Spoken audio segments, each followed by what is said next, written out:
여러분 안녕하세요. 아직도 12월이고 가로수에는 은행잎이 달려있고 단풍잎도 아직 있는데 어제 폭설이 내면서 오늘 기온이 너무 내려가 있습니다. 꼭 2월달 날씨 같은데 오늘 또 이 추운 날씨에도 이렇게 많이 참가해 주시고, 여기 강사님은 또 집이 대구이신데 여기 서울에 올라와서 이렇게 강연하시게 됐습니다. 이 강사님은 여기 함석헌에 관련된 걸 일찍이 그 책을 좀 쓰시기도 하고 관심이 많아서 우리 CR에서도 글을 쓰시고 함석헌 기념관에서도 강의한 적이 있습니다. 오늘 또 젊은 식으로 우리 서로 서로 이렇게 쉽게 공감할 수 있는 이야기들을 또 젊은 철학자의 마인드, 원래 서양 철학자이신데 또 대한민국 철학사에 또 관심이 있어가지고 오늘은 이렇게 함석헌 선생님에 대해서 강의하게 되었습니다. 그러면 오늘 강의하시는 유대칠 소장님께 뜨거운 박수로 강의 청해 듣겠습니다. 네, 반갑습니다. 저는 유대칠이라고 합니다. 오늘 이 자리에 이렇게 강의하게 되는 것 자체가 참 기쁜 것 같습니다. 예.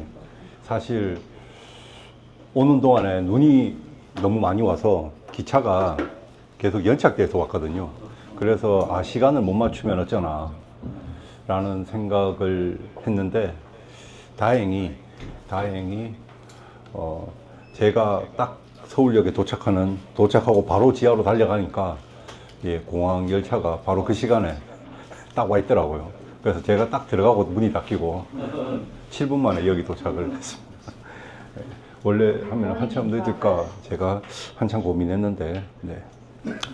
자, 하여튼 오늘 제가 전체 준비했던 강의 내용 중에서 어떻게 배치를 할까 고민을 하다가 중요한 걸 뒤에다가 이야기를 많이 배치해 놓으면은 결국 끝에 시간이 모자라 가지고 그 말을 못하고 강의가 끝날 때가 많더라고요. 그래서 앞부분에 하다가 그만둬도 할 이야기는 다 했다. 할 이야기는 거의 70% 80%는 다 했다 라고 할 정도로 앞부분에 중요한 것들을 다 배치시켜 놨습니다. 자, 오늘 제가 하려고 하는 것은 제가 하는 작업의 일부분입니다. 그것은 그 참 생명의 형이상학이라고 하는데 생명의 형이상학이죠. 그것의 밑그림을 그리는 작업입니다. 내가 지금 이런 일을 하고 있습니다. 지금 유대칠이라고 하는 사람이 이런 형이상학 작업을 하고 있는 그 밑그림, 그죠? 그 위에 색을 칠하게 될 것이고 뭐 완성작품이 되겠지만 그 되기 전에 가장 간단한 스케치, 우리가 옛날에 그림을 그리면은 스케치를 하고 그 위에 색을 엎히듯이 지금은 그렇게 밑그림을 한번, 그것도 최대한 좀 평이한 형태로 한번 만들어 봤습니다. 자, 그럼 우리가 제목을 보면 함석헌 철학으로 다지는 참생명의 형이상학. 여기서 중요한 말이 요 함석헌이라고 하는 철학이라고 하는 말을 자꾸 이야기도 한참 이야기할 건데 그건 이미 하면서 다루어질 거기 때문에 뒤에 있는 거죠. 참생명의 형이상학입니다. 그런데 참을 빼고 생명과 형이상학이라는 말을 가지고서 고민하면은 제가 지금 무엇을 하려고 하는지 여러분들도 같이 좀 이해하기 편할 겁니다. 요번 밑그림이라는 말이 나오죠. 그죠? 다음 이제 본문 한번 보도록 하겠습니다. 자, 생명과 형이상학이라는 말입니다. 생명과 형이상학. 우선은 생명이라는 말은 우리가 일상적으로 많이 접하죠.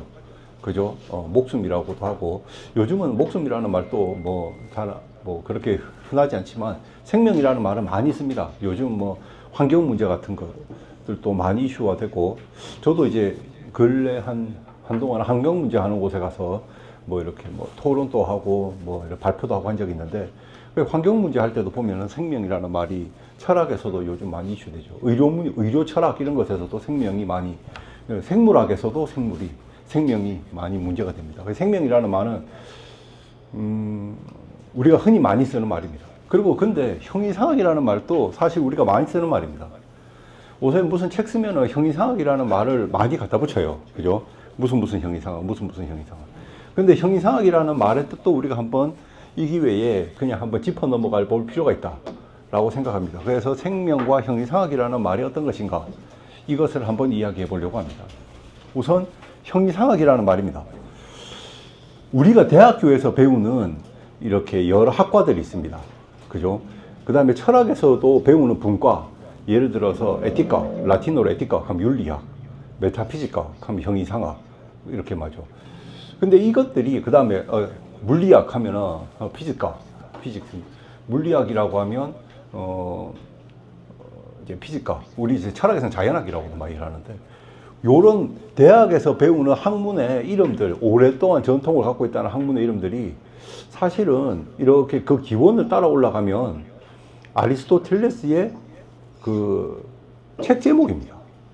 윤리학이라고 하는 것도, 에티카도 니코마코스 윤리학을 그냥 에티카라고 불렀어요.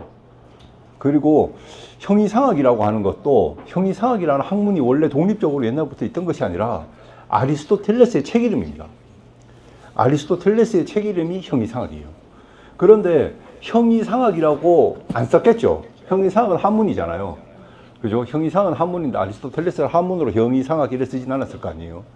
메타피지카라는 말을 일본인들이 번역하면서 형이상학이라고 번역을 했습니다. 그 개사전에 나오는 표현입니다. 뭐 형이상자, 그러니까 형을, 구체적인 형을 갖고 있는 것 그 넘어서는 무언가를 다룬다 해가지고 형이상학이라고 그러는데, 원래는 아리스토텔레스의 책 이름입니다. 메타피지카, 아리스토. 근데 이것도 재미나요. 아리스토텔레스는 자기 책 이름을 정해본 적이 없습니다. 아리스토텔레스는, 근데 여러분들 고중세의 많은 학자들이 사실 자기 책의 제목을 정하고 죽은 사람은 많지 않습니다. 그가 죽고 나면 제자나 사람들이 그의 책을 모으면서 제목이 붙어 들어가요. 그래서 제목이 고정되어 있지 않은 경우들이 많습니다. 우리가 고대 교회 문헌 같은 거 보면은 앞에 단어 두 글자가 그냥 그 책의 제목이 되어버리는 경우들도 있습니다.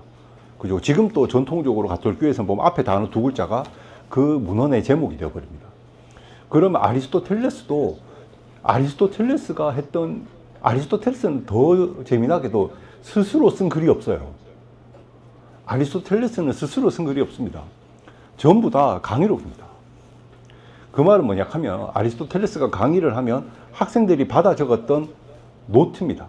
그럼 일부 아리스토텔레스가 썼다 하더라도 그것은 강의를 목적으로 한 겁니다. 그러니까 강의록과 강의 노트예요. 그런데 옛날 고대 철학자들은 쓰는 글이 두 가지 종류입니다. 하나는 뭐냐 하니까, 여름 지중해를 생각해 보십시오. 여름에는 덥습니다. 여름이 아니라 낮에는 많이 덥죠. 근데 밤에는 좀, 저녁이 되면 시원합니다. 그러면 낮에는 뭘 하겠어요? 낮에는 제자들을 가르칩니다.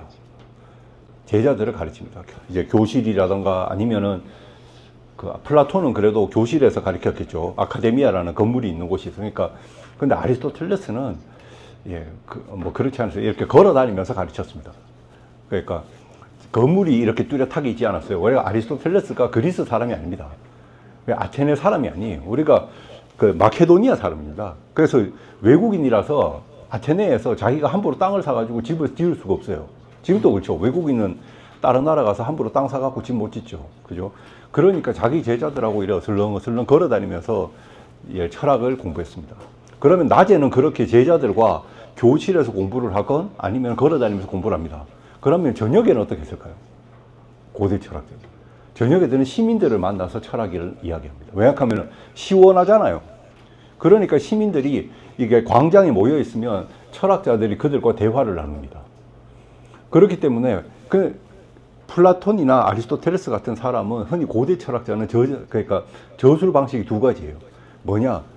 낮에 학생을 가르쳤을 때 강의록과 저녁에 이렇게 시민들과 함께 철학을 공유하던 것. 그럼 이 중에 두 가지 중에 어느 것이 어렵게 쓰여졌을까요?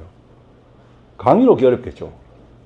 강의는 전문적으로 가르치는 거예요. 시민들을 상대로 어려운 말 하면 안 되잖아요. 그죠? 시민들은 한마디로 그 고대 그리스에서는 그 뭡니까? 지금으로 치면 노숙자 같은 사람도 있거든요. 철학자가. 그러니까 그 노숙자 같이 이렇게 노숙하는 사람도 있단 말이에요. 근데 그런 사람도 알아들을 수 있을 정도로 평이한 언어로 쓰여져 있습니다. 근데 플라톤은 시민들과 공유하던 작품만 남았습니다. 그래서 플라톤의 대화편은 대체로 중고등학생만 돼도 읽으면 대충 무슨 말인지 알아들어요. 그런데 아리스토텔레스는 시민과 공유하던 글들은 싹 사라지고 뭐만 남았느냐? 학생을 가르치던 글만 남았습니다. 그러니까 아리스토텔레스의 글은 굉장히 어려워요. 쉽게 읽기가 어렵습니다. 그리고 전부 강의록이에요.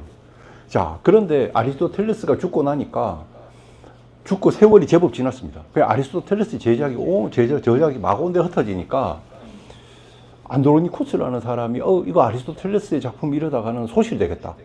우리도 뭐 예를 들어서 그 무니칸 목사님 말 무니칸 전집 뭐 이렇게 사후의 전집이라든가 뭐로 이렇게 책을 묶죠. 그죠?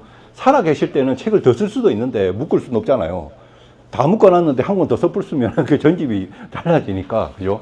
그러니까 우리나라 옛날에 선조들도 그렇죠. 그러니까 선비나 이렇게 유가들이 사상가들이 돌아가시고 나서 편지를 주고받던 제자나 그거 벗들도 다 내가 그 사람에게 이런 글을 받았어 라는 걸 다 줍니다.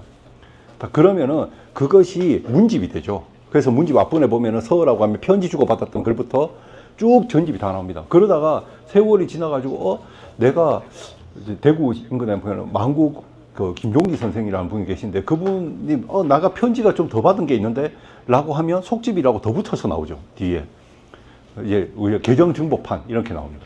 근데 아리스토텔레스 같이 유명한 사람이 그게 없을 리가 없죠. 그 아리스토텔레스는 죽으면서도 아리스토텔레스의 제자들이 굉장히 큰 활약을 하거든요. 아리스토텔레스뿐 아니라. 그러니까 우리 스승의 사상이 이대로 잊혀지면 안 되고 흩어지면 안 되니까 그의 작품을 정리하자 이러는 겁니다. 그래서 제일 먼저 아리스토텔레스의 책은 제일 먼저 뭐가 나오냐? 오르가노, 논리학이 나옵니다. 그리고 나서 자연학을 다루어요. 자연학. 여러분들 물리학입니다. 근데 자연학이라고 하는 거는 뭐냐 하면 움직이는 거를 연구하는 학문입니다. 움직이는 거. 그죠? 움직인다 하는 거는 나무도 가만히 있으면 자라니까 움직이는 거죠. 그죠? 그걸 다루어요. 근데 해놓고 나니까 그리고 마지막에는 윤리학, 정치학 같은 게 있습니다. 근데 어디에도 넣기 힘든 작품이 있어요. 어디에 분류하기 애매한 작품이 있어요. 그래 분류하기 애매해서 자연학 다음에 그 책들을 편집해 놨습니다. 그래서 메타피지카라는 말은 타메타타피지카 헬라어로 메타타피지카 그러니까 자연학 다음에라는 뜻입니다. 그게 편집상 용어입니다. 그러니까 자연학을 연구하고 자연학 관련된 책들을 다 정리하고 나니까 그 다음에 정리해 놓은 아리스토텔레스의 책 이름이에요. 그러니까 책 이름이 아니고 편집적으로 자연학 이후에 모아놨다는 뜻이에요. 그런데 그런 것들이 세월이 지나니까 잊혀집니다. 잊혀지고 아리스토텔레스가 또 거기에 보니까 아리스토텔레스가 메타피지카라고 불리는 그 자연학 이후에 정리했다라고 하는 그 자연학 이후에 놓여졌다라고 하는 작품들을 보니까 아리스토텔레스는 자기가 지금 강의하는 것은 주제가 두 개라고 스스로 말하고 있습니다. 주제가 두 개예요. 주제가 두 개가 뭐냐 하니까 하나는 신학입니다. 근데 신학이라고 하는 것이 지금 뭐 신학교에 가서 목사님이나 신부님이 되겠다고 배우는 신학이 아닙니다. 철학적 신학입니다. 그러니까 아리스토텔레스가 말한 철학적 신학이라는 뭐냐 하면 우주의 궁극적인 최고 원인이 무엇인가? 우주는 어디에서 나왔고 어디로 돌아가는 거야. 자, 고대 그리스인들은 그건 고대 철학자 마찬가지입니다. 중국도 다 똑같고요. 인도도 마찬가지입니다. 우리가 어디서 나와서 어디로 돌아가는가가 궁금해요. 그러니까 우리가 여러분들 중세 철학자들, 중세 신학자들은 사람을 라틴어로 호모가 사람이거든요. 근데 그렇게 표현하는 것도 있지만 보나벤투라나 이런 신학자나 철학자의 글에 보면 사람을 비아토라고 표현합니다. 라틴어로 비아토로 말하니까 나들이 하는 사람입니다. 신에게서 나왔다가 다시 돌아가는 존재죠. 그러니까 우리가 나들이 하는 존재라고 생각합니다. 그러니까 우리가 어디에서 나와서 어디로 돌아가는지를 연구하려고 하면 최고의 원인과 최초의 원인과 최고의 목표를 연구하는 거예요. 그걸 신학이라고 그럽니다. 그러니까 그걸 신을 연구하는 거예요. 근데 그 신을 연구하는 것을 형상 지금 아리스토텔 또 하나는 뭐냐 하니까 두 번째는 여기 나옵니다. 제일 철학이라고 부릅니다. 제일 철학, 프론테 필로소피. 자, 이게 뭐냐 하니까 으뜸 철학이라고 불러도 될 것이고 첫 번째 철학이라고 불러도 될 겁니다. 그 말은 뭐냐 하면 우리가 현대에서 말하는 존재론이라는 겁니다. 여러분들 존재론이라는 말도 많이 들어보셨을 거예요. 만약 인문학에 관심이 많으면 무슨 존재론, 무슨 존재론이라는 말이 많습니다. 근데 여러분, 존재론이라는 말은 옛날부터 있던 말이 아닙니다. 존재론은 16, 17세기에 독일 학자가 만든 말입니다. 그러니까 토마스 아퀴나스 같은 사람한테 가서 당신의 존재론이 무엇입니까? 라고 물으면 몰라요. 왜? 존재론이라는 말이 없어요. 여러분들 철학과의 역사가 오래됐다고 생각하는 분들이 많습니다.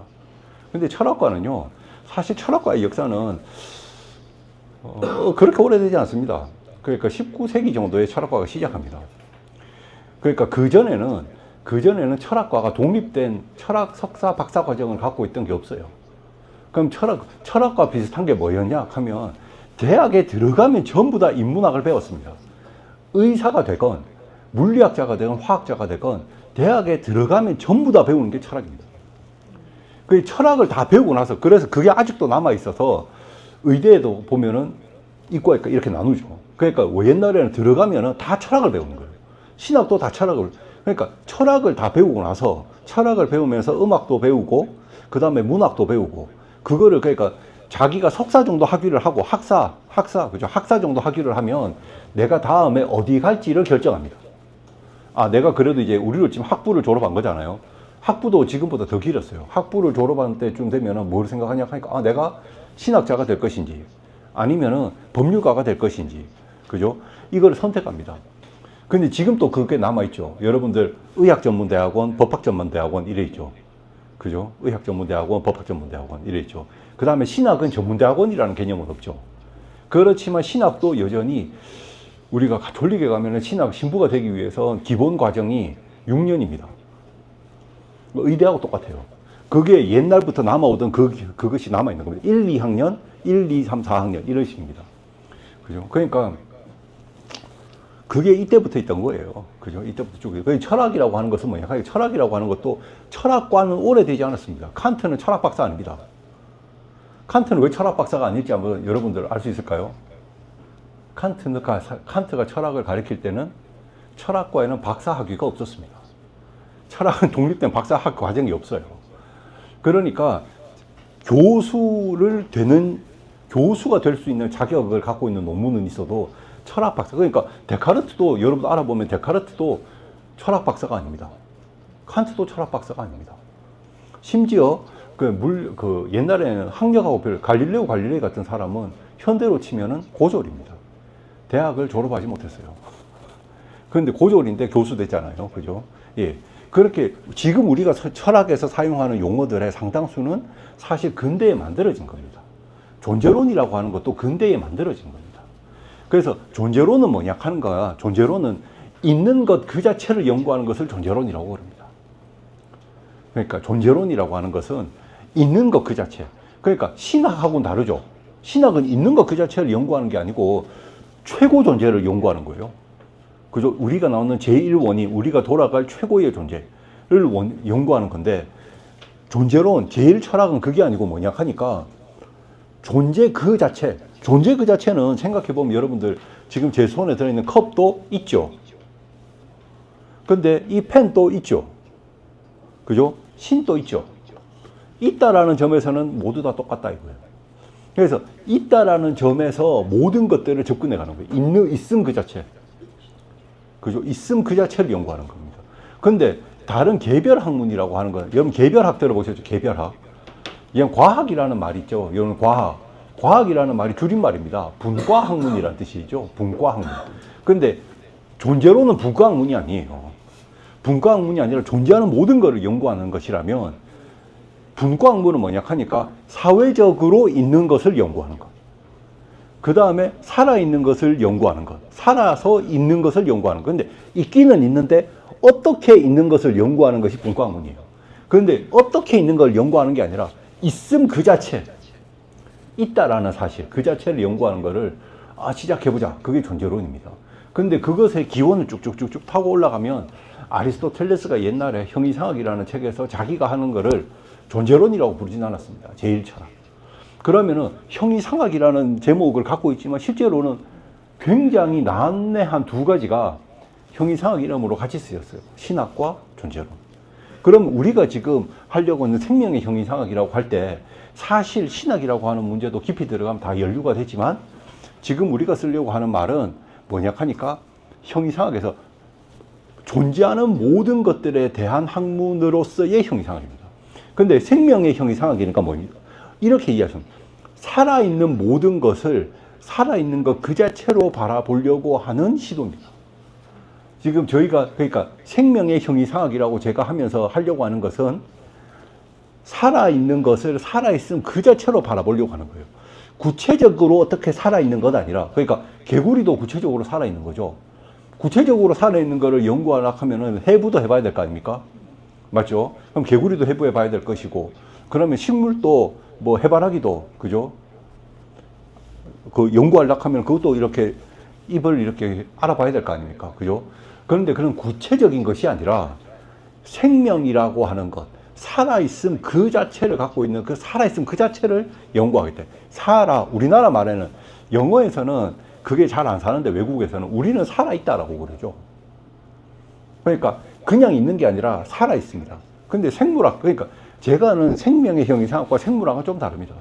생물학은 생물학을 하기 위해서는 다 해부할 줄 알아야 되고 구체적인 생명 현상을 접할 수 있어야 돼요. 그죠? 개구리나 무슨 자기가 전공하는 세포라든가 뭔가 연구를 할 겁니다. 그런데 지금 우리가 하려고 하는 것은 그런 것이 아니고 생명 그 자체를 연구하려고 하는 거예요. 생명 그 자체. 그죠? 근데 여러분들, 그럼 이제 생명이라는 것, 그러니까 생명은 존재하고 있는 것의 존재 방식이다. 존재하는 이라고 했는데, 우리나라 말로 이제 우리가 존재한다라는 말, 존재론하고 제가 맥락을 이어가려고 이랬지만, 실제로 존재론이라는 말도요, 저 같은 경우에는 사람들이 존재론이 뭐냐 하면 무엇으로 있는 것에 대한 학문입니다. 이때 중요한 것은 무엇이 빈칸이에요. 무엇이 빈칸입니다. 만약에 사회학적으로 존재하는 것에 대한 학문은 사회학이겠죠. 사회적으로 존재하는 것에 대한, 화학적으로 존재하는 것에 대한 학문은 화학일 거 아닙니까? 근데 이 세상에 존재하는 모든 것들은 무엇으로 존재합니다. 무엇이 아니면 우리가 존재하는지 안 하는지 몰라요. 맞죠? 무엇이어야만이 그가 존재한다라는 사실을 압니다. 자, 브라질 어디에 어떤 친구가 있습니다. 그 친구가 오늘 친구하고 싸워가지고 너무 화가 났어요. 근데 우리는 전혀 기쁘지 않습니다. 그 친구의 무엇임도 모르고, 무엇임을 모르면 있음이라는 것이 우리에게 무의미합니다. 그러니까 우리에게 누군가의 무엇임은 항상 있음과 같이 갑니다. 내가 그의 무엇임을 모르는데 그의 있음을 알 수가 없어요. 근데 이게 인간의 한계입니다. 그 말은 뭐냐? 그러니까 내가 누구를 무엇으로 이해하는 순간에 그를 내 안에 구속해버려요. 맞지 않아요? 여러분들, 그거를 서양에서는 신을 향한 연구에서 많이 나옵니다. 신은 이런 존재야 라고 하는 순간에 신은 내 머릿속에 들어와 버렸어요. 무한한 존재도 전능한 존재도 아닙니다. 그죠? 그리고 신이 당신을 구원할 것이다 라고 외치는 순간에 신은 어쩌면 그보다 약간 쫄병 같은 느낌도 듭니다. 맞죠? 신이 왠지 그 사람 말을 들어야 될 것 같아요. 제가 저는 성당을 다니는 사람이지만 또 신기하게도 교회에서 특강도 많이 했고 심지어 설교를 한 적도 있습니다. 설교를, 그중에 한 반은 보수적인 신자분들이 계셨는데 제가 거기에다가 저는 술을 마시는 걸 좋아한다 해서 그중에 몇 분이 매우 기분 나빠했던 기억도 기억이 납니다. 그러니까 개신교는 이 스펙트럼이 좀 크죠. 그죠? 자, 그 개신교는 나름 진보적인 개신교 공동체라고 해서 가서 강의를 하고 끝나고 나오는데 한 여성분이 저에게 와서 질문합니다. 선생님, 저는 천국에 갈까요? 지옥에 갈까요? 저는 모른다고 했습니다.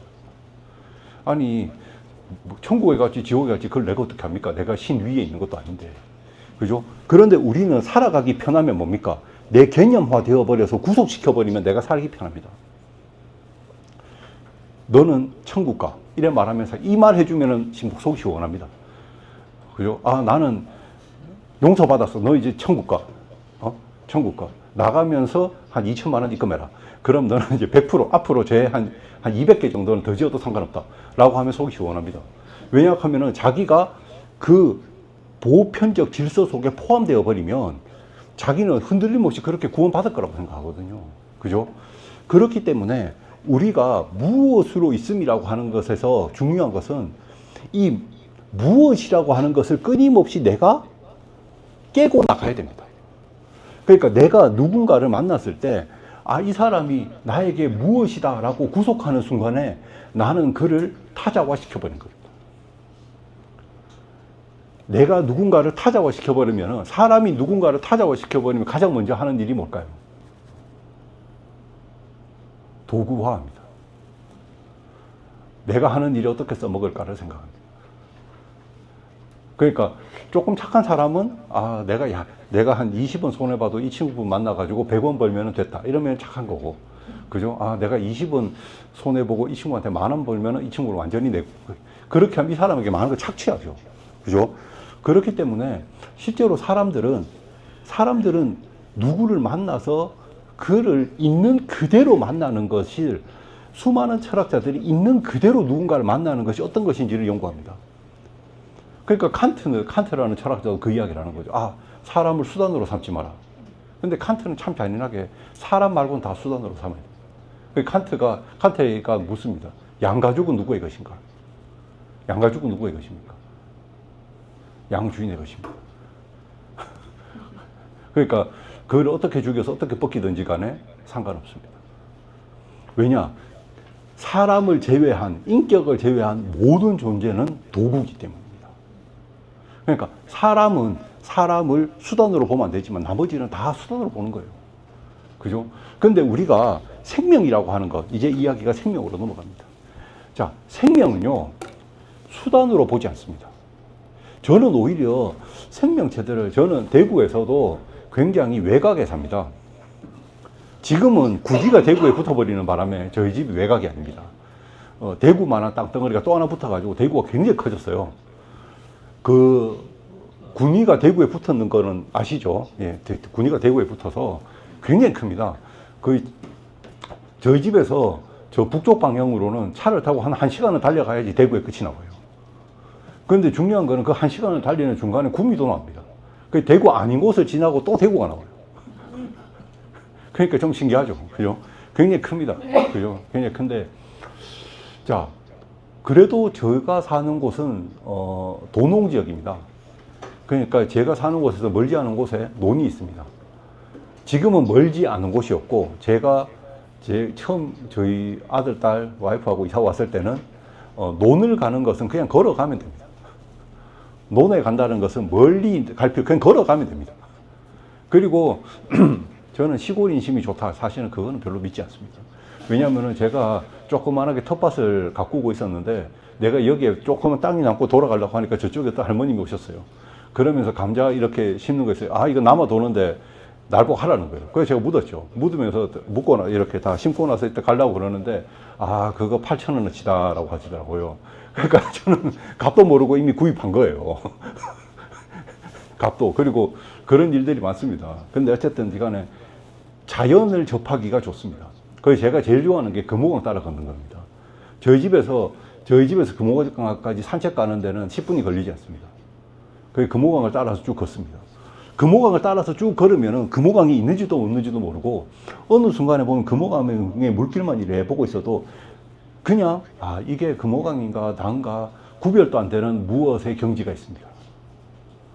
그게 뭐 약간 그때 사람 마음이 제일 편해요. 내가 금호강을 이용해 먹겠다라는 생각을 하고 걷는 것도 아닙니다. 저는 명상을 하겠다라고 걷는 것도 아닙니다. 근데 거기에서 잘 생각해 보면 내가 함께하는 존재와 그냥, 그죠? 순수하게 이 사람과 서로가 영향을 주고받고 있는 관계에 있거든요. 그죠? 근데 이 세상에, 제가 그렇게 강변을 쭉 보고 온갖 잡초들도 있고 이렇게 쭉 보면서 느꼈는 게 뭐냐면, 야, 이 생명체라고 하는 것이 기계 같아도요, 그들만큼 평화롭게 사는 존재들이 없습니다. 그러니까 인간들이 거기에다가 외래종 잡초들을 인간이 갖다가 잘못해가지고 뿌려진 것이지, 외국 살던 잡초들이 우리나라에 자기 발로 걸어온 적은 없습니다. 맞잖아요. 외국 살던 잡초들이, 아이고, 한국에 우리가 가면은 그 제초제도 잘 안 통한다 하면서 한국까지 걸어 들어온다던가, 아니면 붉은기 거북 같은 게, 아이고, 한국에 가면은 우리를 잡아먹을 애들이 없대 하면서 태평양을 건너서 한국에 오는 일은 없습니다. 그죠? 그런데 이렇게 보고 있으면 얘네 이 생명이라고 하는 것은 제가 중요하게 모두가 더불어 있습니다. 그러니까 자기 벗어나 있지 않아요. 내가 타자를 이용하지 않습니다.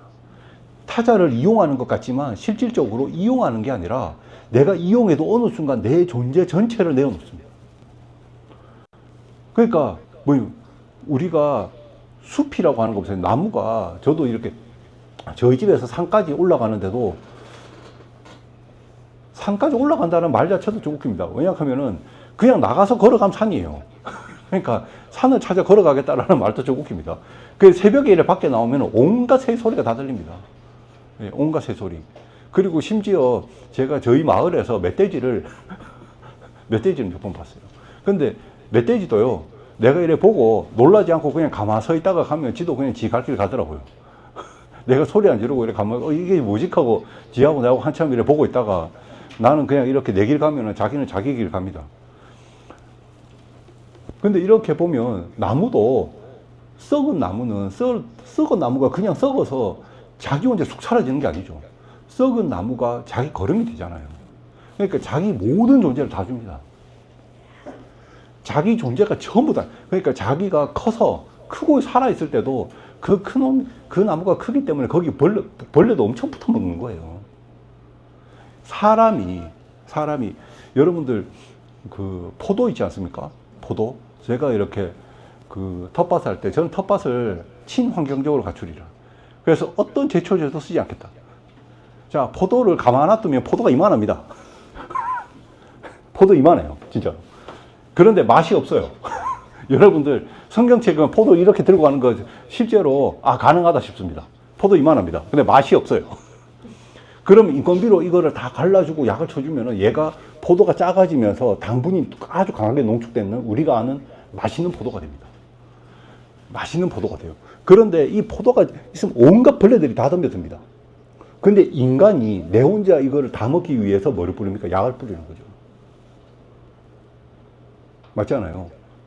그죠? 인간이 나 혼자 이 포도를 다 먹어야 돼요. 너는 먹으면 안 돼요. 그죠? 너는 먹으면 안 돼요. 그러니까 그 약을 뿌리는 겁니다. 그러니까 인간만이 지금 만약에 지구에 어떤 외래의 어떤 존재가 왔어요. 와서 연구를 하고 그 외계인 학자가 있어서 지구에서 지금 사라져야 될 동물 하나를 대라 하면 어쩌면 사람을 댈 수도 있습니다. 사람만이 다른 동물을 멸종시키는 존재입니다. 사자가 장신구 하기 위해서 자기 다른 동물을 죽이거나 죽여서 뼈를 뽑아가지고 하진 않잖아요. 근데 우리는 상아라고 하는 걸 하기 위해서 코끼리를 멸종시켜 가고 있지 않습니까? 근데 진짜 생명이라고 하는 것이 뭐냐면 생명이라고 하는 것 자체가 더불어 있습니다. 생명이라고. 근데 생명이 나라는 생명과 바깥에 다른 생명 또 더불어 있지만 자세히 보면 나라고 하는 생명 자체도 더불어 있습니다. 나라고 하는 생명 자체도. 여러분들, 우리는 수많은 헤아리 결을 아주 많은 세포로 이루어져 있습니다. 맞죠? 세포로 이루어져 있습니다. 입안에 여러분들 우리가 눈이 정말 좋아서 현미경 같으면 서로 더러워서 보지도 못한다고 그러잖아요. 입안에 균이 가득합니다. 근데 그 균들이 우리가 먹고 하는 것들을 도와주기 위해서 작용해요. 그래서 입안에 유산균을 지금 일부러 만들겠다고 약을 먹습니다. 근데 저도 치과 선생 친구가 구강 유산균이 하면은 너 거기에 좋을 거다. 그래서 그거를 매일 먹어요. 왜? 그럼 저는 먹으니까 유산균이 좀 많겠죠, 입안에. 그죠? 그런데 그들 때문에 실질적으로 내가 잇몸에 뭐가 했던 것들이 사라졌습니다.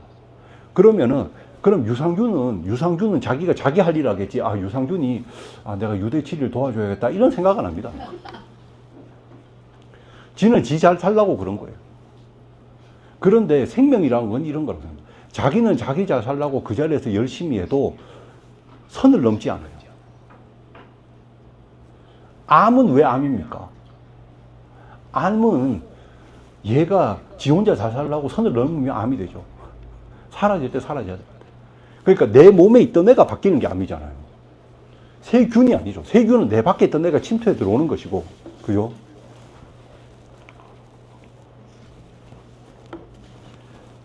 지금 제가 물을 한 잔 마셨습니다. 이 물이 우리가 이용하는 것 같지만 이 물이 없으면 우리 죽습니다. 그러면 누가 물에 의존돼 있을까요? 사람이 물을 소유하는 것 같지만 사실 물 없으면 사람 죽어요. 공기 없으면 사람 죽습니다. 유산균 없으면도 난리 납니다. 그죠? 그러면 우리라고 하는 존재 자체가 내적으로만 봤을 때도 더불어 있는 겁니다. 내적으로 봐도. 그러면 외적으로 봐도 더불어 있는 겁니다. 그래서 생물학자에게 제가 물은 적이 있습니다. 생명이라는 것이 도대체 무엇입니까? 그건 논쟁거리예요. 생명이 무엇인지 말하기 애매해요. 왜냐? 세포 단위 밑으로 내려가 보면 원자인데 이건 살아있는 게 아니에요.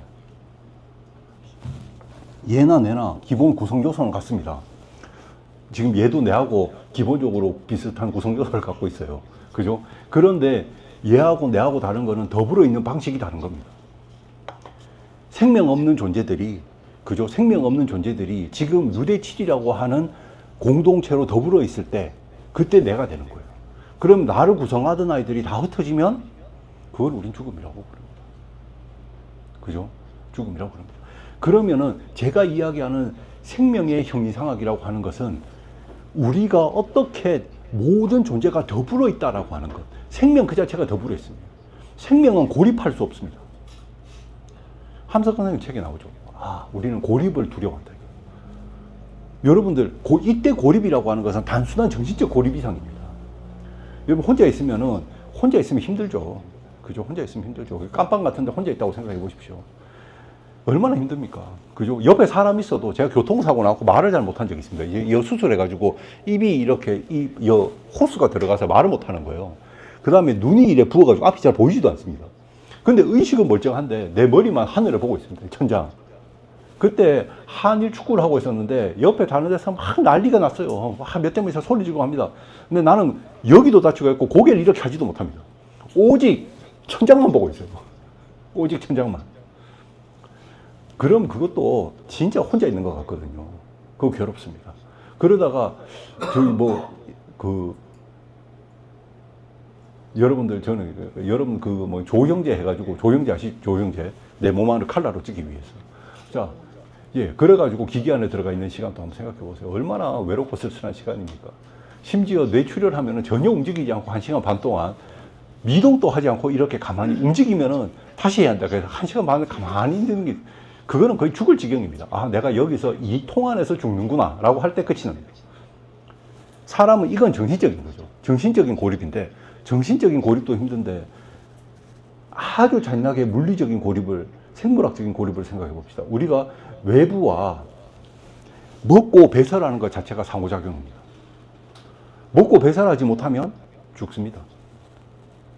맞죠? 우리는 먹고 배설하는 것이 내 혼자 있는 것 같지만 실제로 먹고 배설하는 것 자체가 내가 주변과 함께 하는 겁니다. 그죠? 먹고 배설하는 것 자체가. 내가 호흡하는 것도 마찬가지죠. 숨을 내쉬고 다시 들어 마시고, 이거 들숨 날숨 하는 것 자체가 내가 주변과 함께 하는 겁니다. 공기와 함께 하는 겁니다. 내가 완전히 홀로 있으면 죽어요. 생명은 고립이라는 것이 있을 수 없습니다. 그죠? 생명은 더불어 있는 거예요. 그러니까, 어떻게 보면 우주라고 하는 거대한 존재도 하나의 거대한 생명이에요.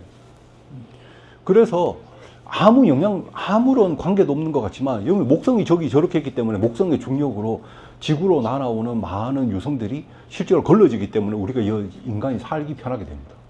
그리고 달이 저렇게 돌고 있어갖고 우리가 뭡니까? 바닷물이 밀물 썰물 생기면서 그 자리에서 생명이 등장하기 쉽습니다. 근데 걔가 그러려고 그런 거 아니죠. 자기는 누구를 위해서 지구가 달을 이용해 먹습니까? 아니죠.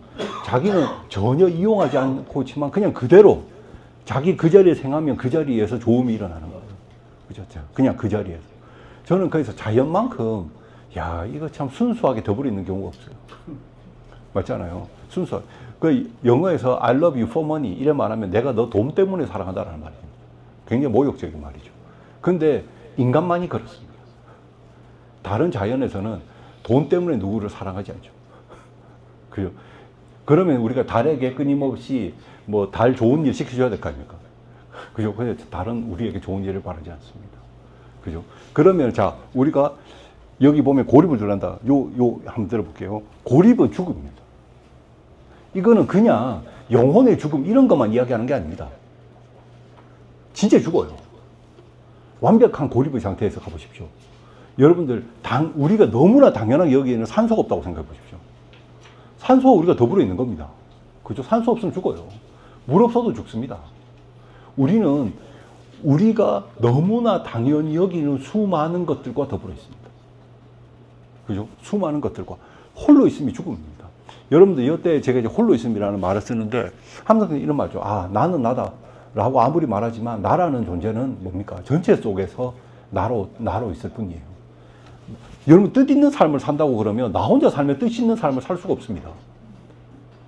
여러분들, 나 혼자 산다고, 누구도 만나지 않고 나 혼자 산다고 생각해 봅시다. 누구도 만나지 않고 나 혼자. 그러면 사실 거기가 지구의 위도 적도상 위치가 어디냐에 따라서 나는 옷도 걸거죠. 옷도 필요 없어요. 맞죠? 소대변도 어디서 해결하는지 아무 상관없어요. 그냥 내 자는 데서 멀리 있으면 돼요. 그죠? 아무 상관없습니다. 내가 아침, 점심, 저녁, 언어도 상관없습니다. 아니, 넷밖에 없는데 말을 왜 합니까? 생각만 해도 되잖아요. 그냥 말이라고 하면 다른 동물이 오면 꺼져라고 그냥 소리치는 말만 하면 되겠죠. 말이라기보다는 과음치는 것 정도. 그러면은 뭡니까? 철저하게 나만 홀로 있는 거예요. 그럼 여러분, 나만 홀로 있으면 지혜가 필요합니까? 나만 홀로 있으면 별로 지혜가 필요하지 않습니다. 여러분들, 철학이라고 하는 것이 언제 등장하느냐, 이거는 매우 중요합니다. 철학은 대체로 기원전 6세기경에 등장합니다. 왜 기원전 6세기에 등장할까요? 그전에도 사람은 지혜로운 일들을 많이 합니다. 지혜를 마가 등장해요. 근데 철학이라고 하는 거의 비슷한 시기에 석가모니가 있고 공자가 있고 탈레스가 있고 소크라테스, 플라톤 내려옵니다. 왜 거의 비슷한 시기에 그런 일이 일어날까? 제가 이렇게 보니까요. 그 전에는 우리 사회가 크게 둘입니다. 아주 강력한 왕이 다른 생각도 필요 없이 넌 이렇게 해 하면 그냥 그렇게 하는 사회. 또 하나는 뭐예요? 부족 사회예요. 그 부족 사회도 사실은 너무 가까이에서 강력한 존재가 있죠. 그러면 내가 지혜로울 필요가 없습니다. 그런데 상업이 발달하면 지혜로워야 돼요. 상업. 물건 사고 파는 거죠. 그죠? 그래서 철학이 발달한 곳은 다 상업이 발달합니다. 제자백과 시대 중국 역사에서 상업의 첫 번째 부흥기입니다. 그러면 생각해보세요. 내가 이거 벼농사 이만큼 지어갖고 남한테 팔라고 그러면 이거 얼마 받아야 될까? 이 사람이 서로 덜 억울할까? 이거 생각하는 거, 이거 뭡니까? 지혜입니다. 올바른 행동이란 무엇인가? 고민하게 되죠. 그런데 그러면 이 지혜라고 하는 것 자체도 사실 더불어 있을 때 뜻을 갖게 됩니다. 내가 혼자 있으면 지혜로울 필요가 없어요. 내가 하고 싶은 대로 하고 살면 됩니다. 맞잖아요. 자기가 벼농사 1년 지어놓고 내 벼 먹기 싫어, 저 다 그대로 죽여버려야지 라고 해도 누구도 그 사람에게 손가락질 하지 않습니다. 왜? 자기 혼자 그냥 살기 때문에. 그런데 그 무인도에도 두 사람이 살아서 두 사람이 같이 벼농사를 지었는데 한 사람이 자기 마음대로 1년치 농사를 덮어버리면 안 되죠. 누군가가 억울하게 되니까. 그죠? 자, 그러면 우리가 철학이라고 하는 것도 사실은 사람이 더불어 있는 곳에서 등장하는 겁니다. 근데 생명이라고 하는 것도 사실은 더불어 있음이에요. 홀로 있으면 죽습니다. 홀로 있으면. 그러면 홀로 잘 살려고 하기 때문에 우리가 살아가는 데에 문제가 다 등장합니다. 홀로 잘 살려고. 자, 4.19가 일어났다고. 민주화가 금방 찾아온 줄 알았습니다. 자, 그런데 함석헌 선생님이 그때의 가장 큰 잘못을 이야기하는 구절이 있습니다. 야, 저것은 CR이 화산이 터지듯이 나왔기 때문에 누구 하나가 일어난 것이 아니다 이거예요. 그런데 보통 그런 일이 일어나면은 조금 지나면 정치인들이 다 자기 때문이라고 그럽니다. 내가 저 민중들에게 이런 이야기를 해서 그들이 일어난 거예요. 그러면은 그때 CR은 아무 생각 없는 존재들이죠. 그냥 선동되어지는 대상이잖아요. 그죠? 근데 그게 아니라 실제로는 우리 역사를 이렇게 보면은 사실은 선동되어서 등장하는 게 아니라 내가 너무너무 억울하면 들고 일어나는 겁니다. 그게 생명의 일이죠. 왜냐하면 생명이라고 하는 것은 내가 생명이 더 강한 힘을 가지고, 우리 인간이 그렇죠. 다른 존재들보다 인간이 강한 거, 연대할 수 있다라는 거. 근데 연대할 때 이게 같으면 연대할 수 있어요. 저 사람과 똑같은 억울함을 경험하면 내가 연대하기 쉽습니다. 그죠? 근데 내가 저 사람에 대한 억울함을 책 보고 알았어요. 내가 의대에 가서 수업을 하는데 의대에서 한 번도 연애를 해본 적이 없는 친구예요. 한 몇 명이. 한 번도, 고등학교 때부터 이때까지 단 한 번도 연애를 해본 적이 없어요. 그래서 내가 저 친구에게 이별의 아픔이라는 것은 티라노사우루스하고 똑같다. 사실 이름만 알 뿐 몰라요. 그죠? 그러니까 자기가 이별해서 아픈 게 어떤 건지 몰라요. 그죠? 그러니까 근데 우리가 실제로 아파 보면 압니다. 저 사람이 얼마나 아플지. 그러면 그곳이 더 잘 연대될 수 있어요. 그러니까 동물 같은 경우에서는 그것이 기계적인 연대가 가능하다면, 그죠? 근데 사람은 그 점에서 조금 축복이면서 어떻게 보면은 굉장히 큰 단점 중에 하나인데, 사람은 자기 홀로 잘 되려고 그래요. 홀로 있으려고 그래요. 더불어 잘 되는 거를 별로 안 좋아하는 사람들이 많습니다. 그때 생병에서 자기 이탈하려고 그래요. 그러면 서양 사람들이 왜 그런 생각을 많이 할까? 동양도 마찬가지입니다. 천자라고 그러죠. 왕, 제적 황제들은. 그러니까 천자, 자기가 하늘의 아들 아니에요. 그죠? 그럼 고대 그리스에도 아리스토텔레스가 우주를 움직이는 최고의 존재는 뭐냐 하니까 부동의 원동자라는 말을 씁니다. 자기는 움직이지 않지만 존재하는 모든 것을 움직이는 존재. 자기는 움직이면 안 돼요. 자기는 움직이지 않습니다. 왜 움직이지 않느냐? 그 이유가 여러분들 중요합니다. 자기보다 더 좋은 게 없기 때문이에요. 모든 움직임은 더 좋은 걸 향해 움직이죠. 여러분들 지금 이 시간에 이거 말고 다른 것도 할 수 있는데 여기 온 것은 이게 더 좋기 때문입니다. 그런데 신이라고 하는 존재는 그보다 더 좋은 게 없어요. 그럼 신이 할 수 있는 거는 뭡니까? 자기 스스로 자기 만족하고 있는 거예요. 야, 나는 대단해. 자, 맞죠? 더 아름다운 거를 찾아다닐 필요도 없습니다. 왜? 자기가 가장 아름다우니까. 그죠? 더 좋은 거를 볼 필요가 없어요. 자기인데 내가 어디 갈 필요가 없어요. 그러니까 고대 그리스나 이런 헬레니즘에 젖어 있는 사람들이 예수가 죽었다라는 표현에 엄청난 충격. 신은 죽지 않아요. 신은 변화하면 돼요. 변화한다라는 말은 부족한 존재가 완전한 것으로 변하거나 완전한 게 좀 덜 떨어지게 되는 건데, 신은 둘 다 신의 본성에 어울리지 않습니다. 그죠? 신이 어떻게 신은 배고파도 안 돼요. 그죠?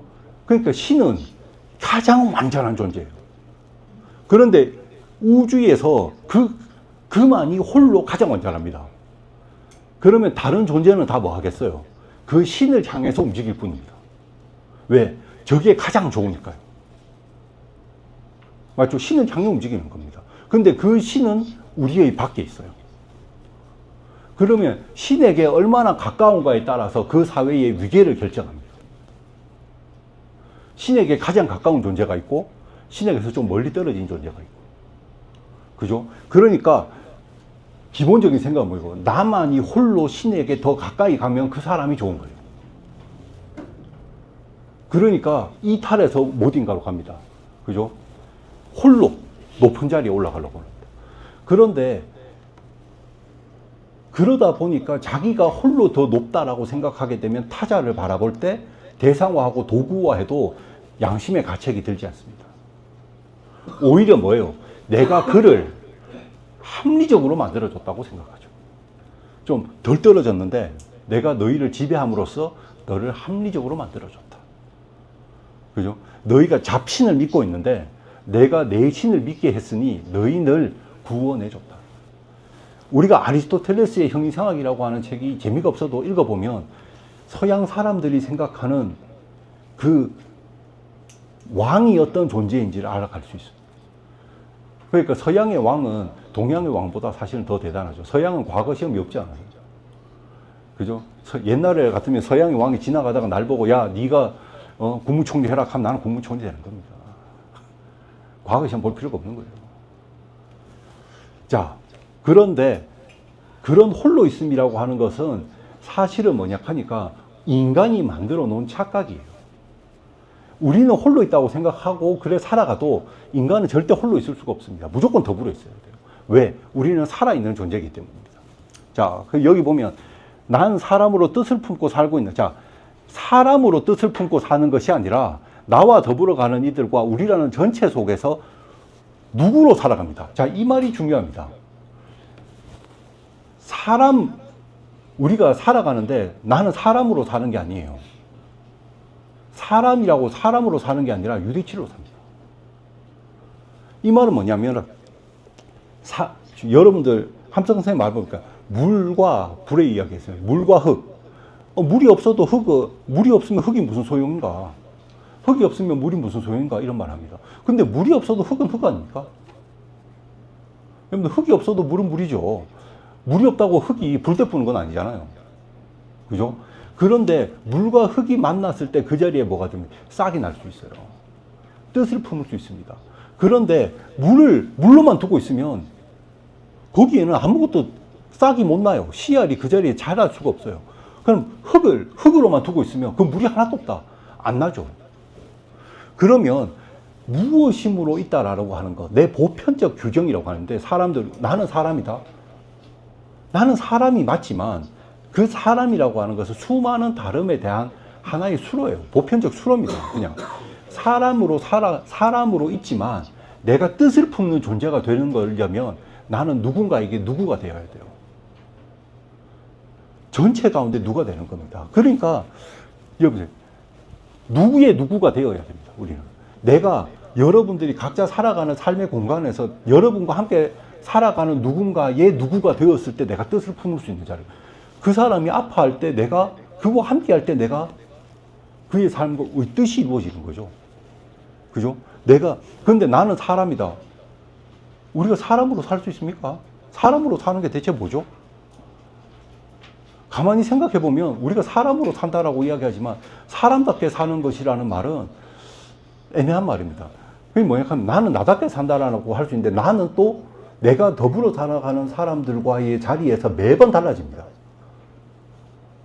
매번 달라져요. 내보다 약간 돈 많고 힘 있는 사람 만나면은, 그죠? 내가 어떻게 해야 되는, 또 그렇지 않은 사람을 만날 때마다 내가 하는 행동들, 내가 추구해야 되는 슬기, 그러니까 지혜, 모습은 다 다릅니다. 그러면 살아있다라는 것은 뭐냐 하면 그런 것 속에서도 끊임없이 내가 생각하면서 그때그때 맞게 나가 가장 지혜롭게 살아가는 것. 나만이 홀로 잘 사는 것이 아니라 더불어 잘 사는 것이 무엇인지 스스로 판단할 수 있는 것이 더불어 살아가는 것이죠. 근데 이게 오히려 인간을 제외한 다른 애들은 그렇게 잘 살아가는 것 같아요. 사람이 그게 힘들다 이겁니다. 그죠? 뜻을 품고 산다는 말은 고정된 뜻에 한정되어 있다. 그러니까 사전적 의미에 한정되어 있다는 말이 아닙니다. 그죠? 그러니까 우리라는 전체 속에서 자기를 구현하면 내 존재를 이어간다는 말이에요. 전체 속에서 내가 뜻을 품어가는 겁니다. 제가 지난주에 전태일, 이제 가톨릭 어느 모임에서 전태일 기념 추모 미사를 하면서 그 미사 마치고 제가 이제 서울에 와서 강의를 했는데 전태일이 이런 말을 하죠. 나는 너 전체 속에 하나라고 그러죠. 전체 속에 있다는 거예요. 전체 속에 너 나예요. 그 말은 뭐냐 하니까 이 전체는 뭐니까 우리 속에서 내가 뜻을 품는 겁니다. 그러니까 우리의 밖에 있으면 나의 뜻은 우리에게 아무 쓸모가 없어요. 여러분들, 철학이 정말 대단한 이론을 만들었다. 그런데 그 이론이 지금 이 시대에 살아가는 사람들의 고난의 밖에 있다면 그 철학의 이론은 아무 쓸모가 없습니다. 철학의 이론이 쓸모가 있게 되는 순간은 뭐냐 하니까 지금 이 시대에 아파하는 아픔에 철학이 약이 되어야 돼요. 그러면은 계속 바뀌겠죠. 시대가 바뀌면서 자본주의 이후 사회가 올 수도 있고 세상이 자꾸 바뀌어도 그럼 그 시대에 맞게 고난이 계속 진화되면 고난이 없는 사회는 없겠죠. 그런데 저는 개인적으로 우리가 함석헌 선생님이 말하는 고난이라고 하는 것도 그렇고 뭐 사람들마다 뭐 삶의 고난도 그렇고 제가 이래 보면 인간이 고난에 빠지는 가장 큰 이유 중에 하나가 홀로 잘 되려고 그래요. 지 혼자 잘 되려고 그러는 존재들이 항상 있습니다. 그럼 그들 때문에 그 사회가 무너져요. 그리고 그가 홀로 잘 되고 나머지 사람들이 핍박받으면 삶의 롤모델을 그를 둡니다. 공부 잘해서 너는 판검사 되라. 공부 잘해서 그냥 너는 너 하고 싶은 대로 하면서 아무나로 살아라. 이렇게 말하는 부모는 굉장히 이상한 부모로 생각합니다.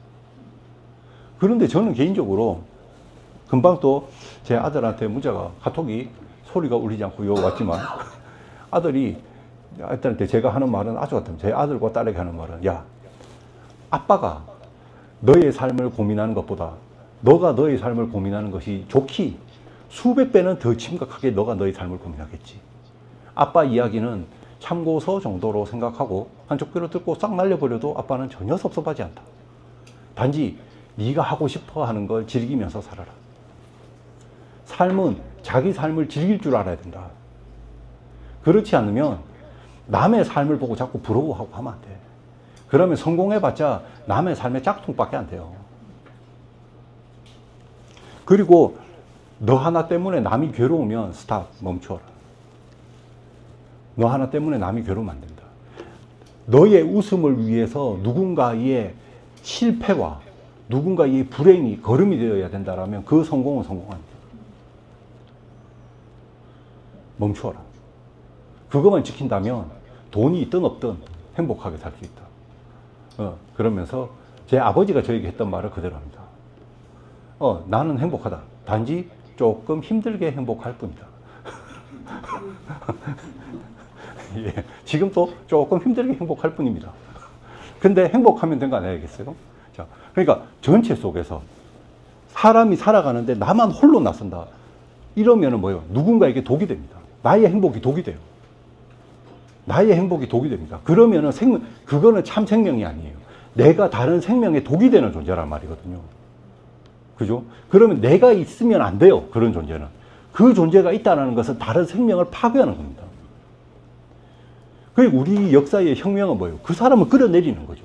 너가 있으면 독이다 이거예요.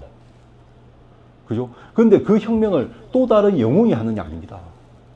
저는 영웅주의, 한덕근 선생님 뜻으로 본 한국 철학에도, 한국 역사에 나오죠. 영웅주의의 시대는 같다. 근데 아직도 영웅을 추구해요. 내 인생에, 저는 개인적으로, 왜 우리가 개인적으로 무슨 사주나 이런 거를 보건가 미신에 빠진 사람이 많은 이유들이 왜 그런가? 주체성이 없어서 그렇습니다. 내가 자기 삶에 대해서 진지하게 고민해서 자기가 자기 삶을 결정할 것이 아니라 누군가가 자기 삶을 그냥 딱 규정시켜주면 마음 편하거든요. 그런데 그러지 말고 치열하게 자기 삶을 살아갈 필요가 있다 이거죠. 그게 뭐냐 하면 우리 살아가는 삶의 방식이다 이거죠. 타자에게, 그죠? 내 생명이 남이 아닌 채로 있게 해야 된다. 그런데 타자에게 내가 살아있는 것이 악이 돼버리면 나는 남입니다. 우리가 그런 거 많잖아요. 저 사람은 돈이 없어서 재판에서 해도 안 되겠다. 그죠? 이런 것들 보면 사실 그 사람, 얼마나 홀로 우리 사회에서 힘든 존재입니까? 근데 그들을 위해서 우리가 힘을 모아줄 수 있는 사회가 되어져야지 우리가 진짜 잘 사는 사회죠. 그게 안 되면 골치 아프다 이겁니다. 다음을 보겠습니다. 자, 이거는 프랑스의 유명한 철학자, 그죠? 프랑스에 아주 유명한 철학자가 있습니다. 이 프린트물에도 아마 있을 겁니다.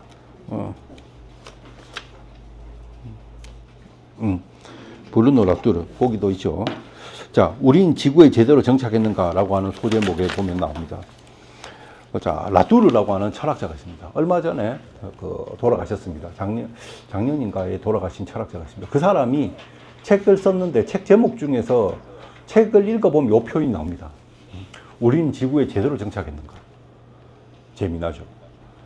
자, 이 말을 자세히 보면 다른 애들은 제대로 정착했는데 우리는 정착을 안 했다라는 전제가 있습니다. 맞죠?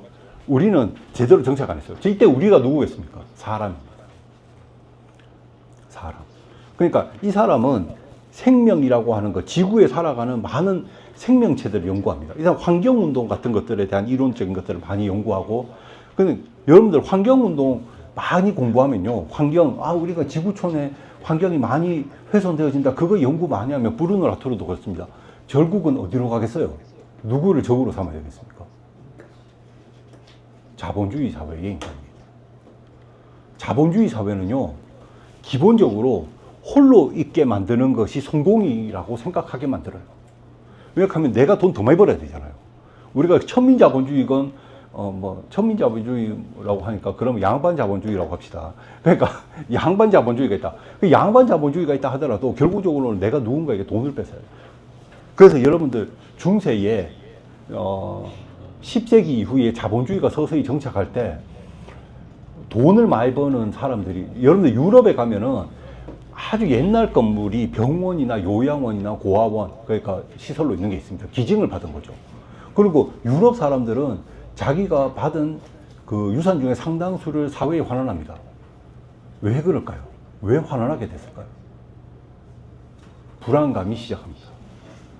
왜냐하면 자본주의 사회가 발달하면서 중세 후기 되니까 사람들이 엄청난 불안감에 시달립니다. 왜? 나의 돈의 크기와 내 지옥 갈 가능성은 비례합니다. 그렇기 때문에, 왜냐하면 내가 돈을 그만큼 많이 벌었다라는 말은 뭐예요? 누군가의 고혈을 뜯어냈다는 말이거든요. 왜냐하면 중세 후기는 상업이 발달합니다. 도시가 발달해 가기 시작했다는 말, 도시는 농사 짓는 곳이 아니잖아요. 그 말은 뭐예요? 농민들에게 싸게 사와서 어디 가서 비싸게 팔아먹어야 돼요.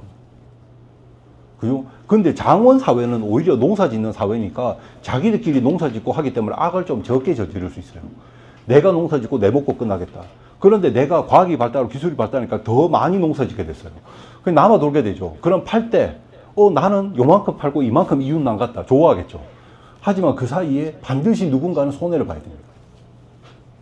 그러면은 상업으로 엄청난 부를 누렸다. 그럼 그 사람은 자기가 지옥 갈 가능성이 매우 높습니다. 그러니까 변호사를 부릅니다. 유산을 쓰라고. 지금 중세 후기에 가장 많이 남아있는 그거 문서 중에서 하나가 유산입니다. 유서. 왜 유서가 남아있어요? 내가 지옥 죽기 전에 눈에 선을 저지르고 가야 돼요. 그렇기 때문에 내가 어디 가가지고 지금으로 치면 딱 갔는데 의사가, 암입니다. 얼마 못 살았어요. 하면은, 아이고, 급하다. 나오자마자 부동산 업자 만나가지고 당장 빌딩 하나 사서 병원 지어버려야 돼요. 자, 의사 빨리 모아서 병원 빨리 만들어라. 빨리 고아원 만들어라. 그리고 내가 웬만하면 고아원 안에 들어가 살겠다. 그래서 내 눈에 보이는 부정할 수 없는, 신도 부정할 수 없는 선행을 이루고 갑니다. 그래야지 죽음의 순간에 자기가 어떻게 돼요? 안심할 수 있어요. 그런데 저는 어느 제 컬럼에서 내렸었는데, 착한 이기심이라고 그랬어요. 왜냐? 그 이기심 때문에 굉장히 구체적으로 씁니다. 몇 살 이하에, 그때는 전쟁이 나고 흑사병이 생기니까, 20세 이하의 여성 아이들은 성적으로 이렇게 착취당할 수도 있으니까, 그들을 위한 공간을 만들어서 이런 하고 결혼하면은 그들에게 결혼 자금으로 얼마를 줘라.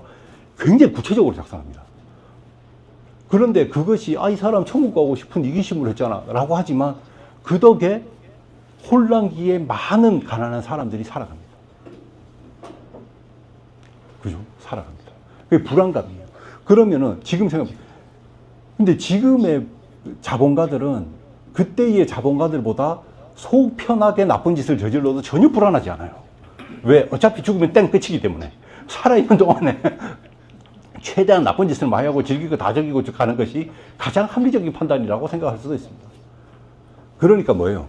모든 것이 수단입니다. 내가 누군가를 수단으로 삼으면 더불어 살 수가 없습니다. 나는 누군가의 암이 되어버릴 수 있어요.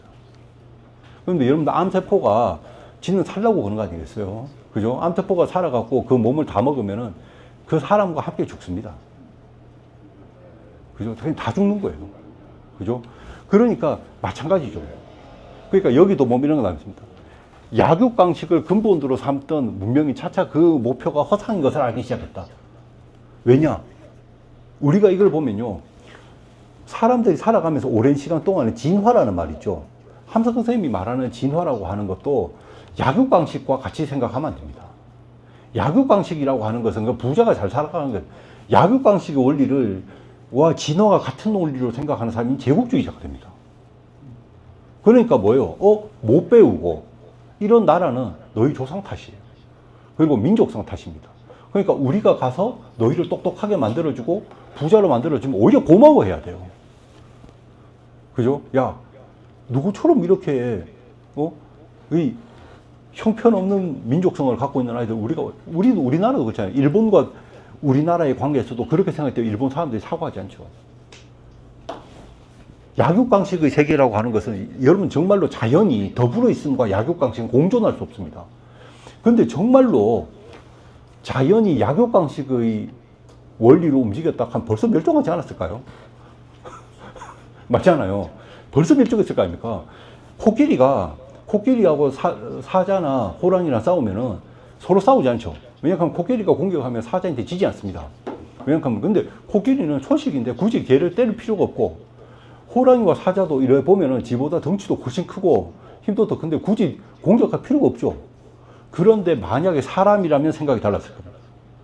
만약에 우리가 코끼리가 지금 인간을 내려갖고 있다, 그러면 생각이 달라졌을 겁니다. 아, 저 사자를 죽여서 가죽을 벗겨서 팔아야겠다. 그래서 어느 나라에 수출하면 얼마를 받을 수 있겠지. 그러면 자, 난리가 나는 거죠. 그게 뭐예요? 홀로 성공하려고 하는 거예요. 홀로 성공하려고. 홀로 성공한 것을 정말로 행복이라고 생각하는 겁니다.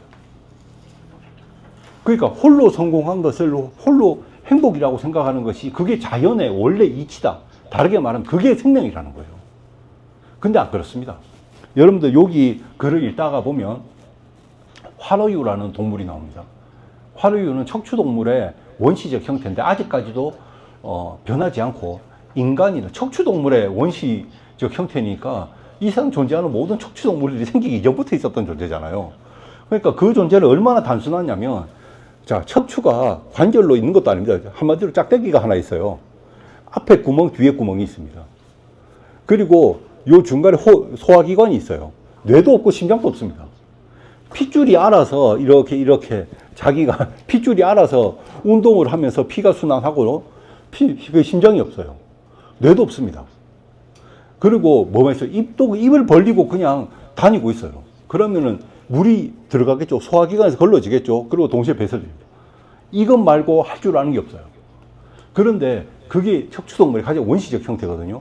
근데 너무 단순하다 하더라도 우리가 그걸 미개하다고 할 수 있겠는가? 생각해보면요, 우리 인간 중에도 그렇게 하고 살고 싶은 사람이 있을 수도 있습니다. 맞죠? 세상 걱정 하나도 없이 입 딱 벌려주면 입안에 먹을 거 다 해주고 그냥 배설하고 살고. 그래서 제가 옛날에 야, 그런 사람은 그냥 소파 대신 아주 잘 만든 변기통 위에 앉아가지고 그냥 입 딱 벌려 이래가지고 배설하고 살아야 되겠다. 근데 그 동물이 왜 진화하지 않았을까요? 그가 살아가는 환경에 최적화되어 있기 때문입니다. 이미 인간이나 코끼리나 고래나 이런 모든 척추동물이 등장하기 이전부터 자기는 자기가 살아가는 환경에 가장 최적화된 곳에 더불어 있는 거예요. 그러니까 또 다른 진화가 필요가 없습니다. 그런데 인간은 계속 진화해야 했던 거죠. 환경이 진화라고 하는 것은 나와 더불어 있는 곳의 조건들이 달라지면 진화해야 되는 겁니다. 근데 그 진화라고 하는 것은 뭐냐 하니까 아까 이야기했듯이 약육강식이 아닙니다. 그죠? 약육강식. 오히려 더불어 있지 못한 것이 죽습니다. 여러분들 진화에 대한 책 중에서 제가 갑자기 지연이 떠오르지가 않는데 생물학자가 쓴 것 중에서 이런 말이 있습니다. 철새가 1년 있다가 돌아와서 남이 지은 새 집에 들어가면 공격받습니다. 사람은 남이 지은 집에 들어갈 수 있겠죠. 최고로 빨리 와서 남이 잘 지었는 집에 들어가가지고 나는 요거 내 집 하고 살 것 같지만 철새는 그렇게 하면 다른 철새의 공격을 받는다는 거예요. 왜? 몸에 배어있는 그것이 어떻게 보면 동물 차원의 정의입니다.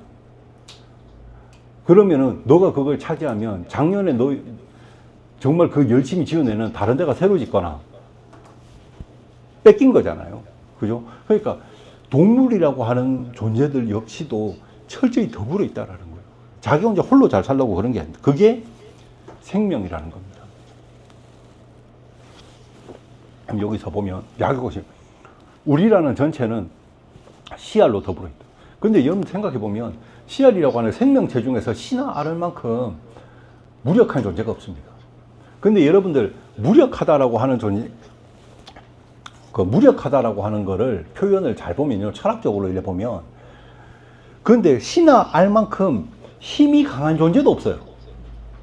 왜냐하면은 라틴어나 헬라어로 힘은 라틴어로 포텐시아라는 말을 씁니다. 근데 그 힘 포텐시아는 가능성이라는 뜻을 갖고 있습니다.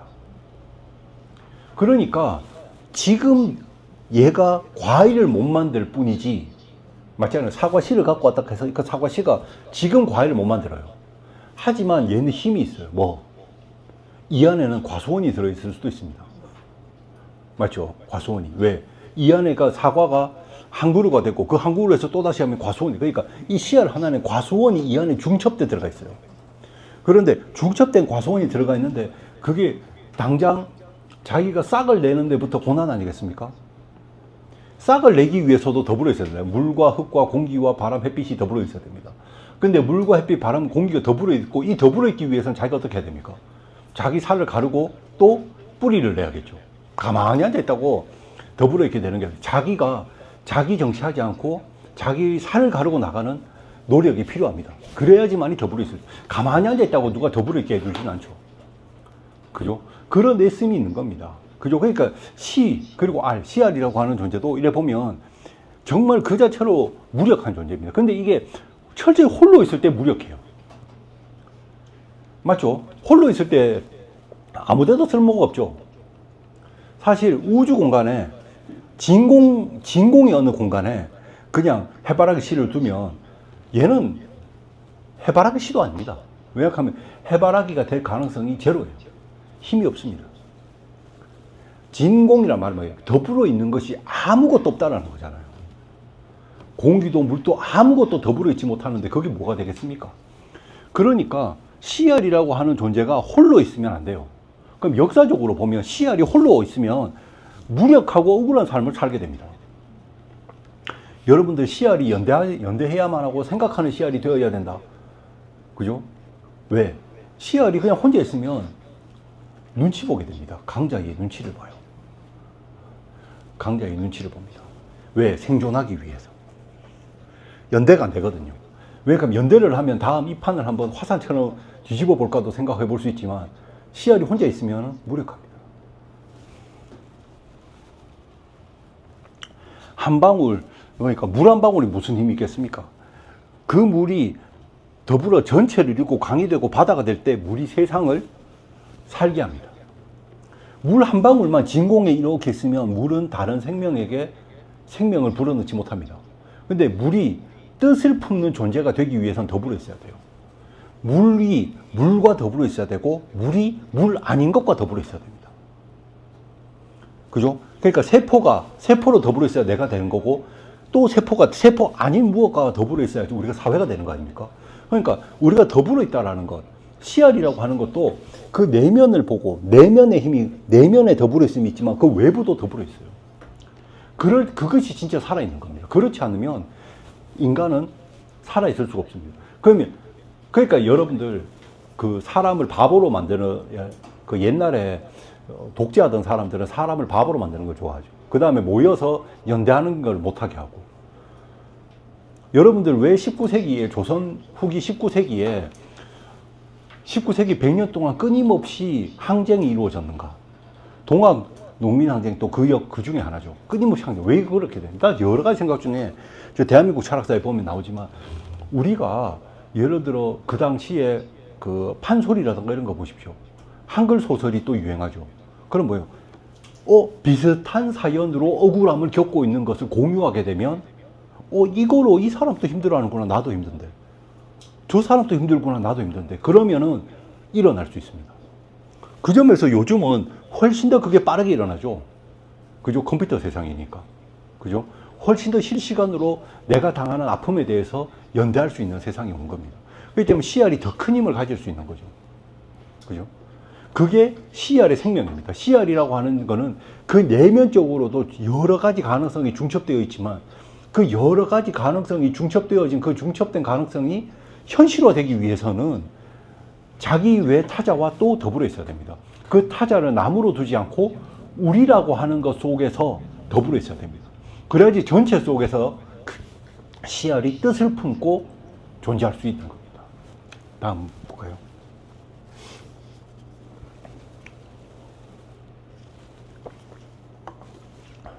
자, 이게 참 생명은 밖의 신이 아닌 여기 온 저 제대로 더불어 있고자 한다.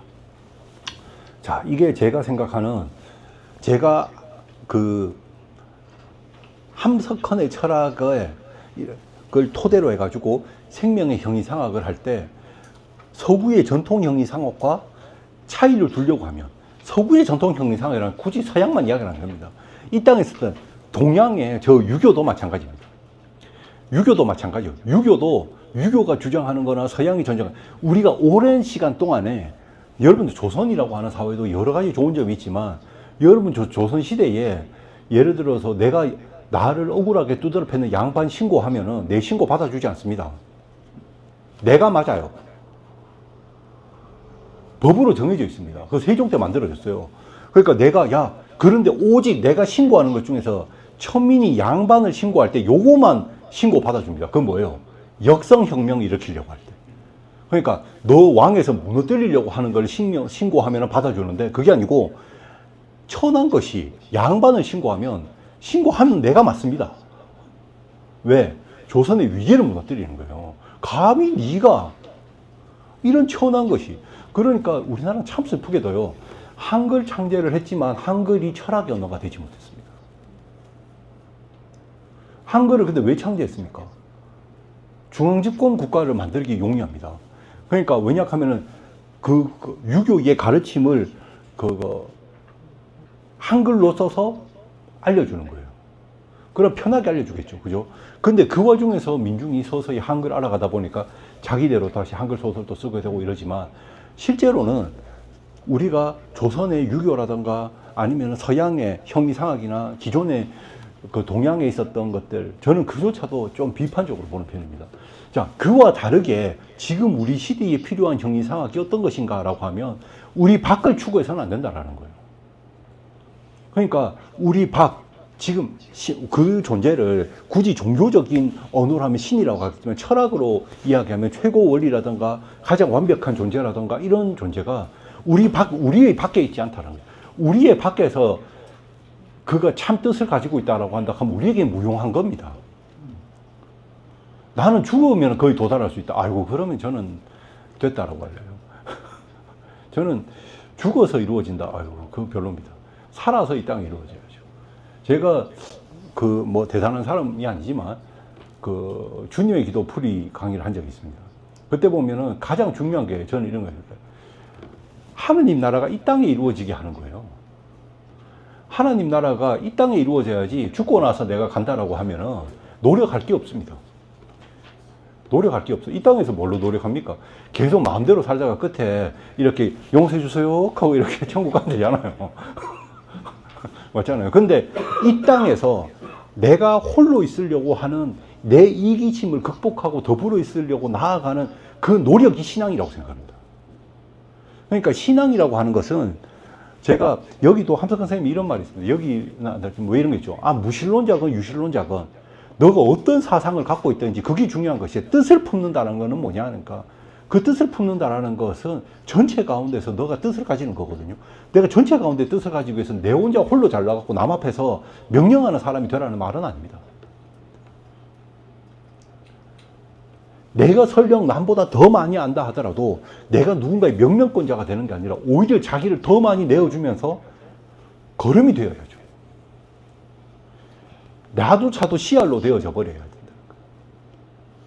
그러니까 신이 우리의 밖에 있다. 그게 신의 공간이 우리의 밖에 있는 것이 아니라 신의 공간이 가장 완벽한 공간이 그 공간은 어떻게 보면 저는 가장 온전히 억울한 사람 없이 더불어 사는 공간이 제일 좋은 공간 아닙니까? 저는 제가 이렇게 주변에서 만나서 어제도 누군가 그러는데 가장 슬기롭게 살아가는 게 어떤 걸까요? 라고 누군가가 저에게 질문했습니다. 그래서 개인적으로 사람마다 다르겠지만 나는 나로 인해서 억울한 사람이 없는 것. 내가 누군가가 다투지 않고 나로 인해서 억울하지 않는 것. 누군가를. 그런데 살아가면서 생각보다 자기 이기심 때문에 누군가를 억울하게 하는 경우들이 많습니다. 그렇기 때문에 내 없는 자리에서 누군가의 나의 뒷담화를 이야기하겠죠. 근데 그게 아니라 더불어 살아가는 것. 억울하지 않고 더불어 살아가는 것. 거의 자연은 그걸 오히려 이루고 있다는 겁니다. 그래서 블룸 라투르라는 사람은 이미 자연은 그렇게 되어 있다고 하는 거예요. 인간만 거기에서 자기는 벗어나는 줄 알 때 사실 인간은 벗어나지도 못했는데 혼자 착각으로 자기는 자연을 벗어났다고 생각하는 것이지. 그죠? 그러니까 바다 없는 물이 없다. 그죠? 하나님 없는 나도 없다는 거예요. 근데 여기 전개를 보십시오. 전체 없는 그 부분이 없어요. 그죠? 그러니까 나무 없는 숲이 없는 겁니다. 그처럼 하느님이라고 하는 존재도 우리가 어떤 하나의 구성되어 있는 어딘가에 있는 한 존재로만 생각해 보면은 힘들다라는 거죠. 그게 아니라 저는 이렇게 하면 돼요. 이거를 만약에 교회가 그 일반적인 무신론자든 유신론자든 상관없이 한다 하면은 더불어 있음 없는 홀로 있음도 없어요.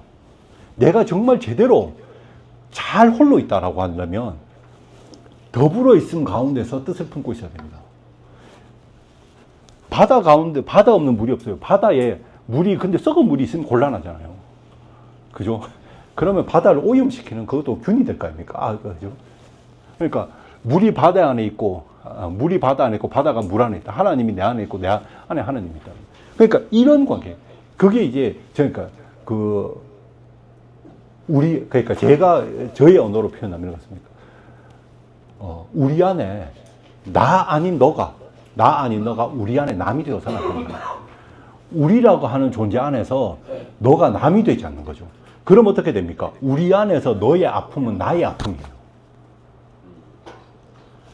전체 안에서 너가 힘든 거는 내 힘든 거예요.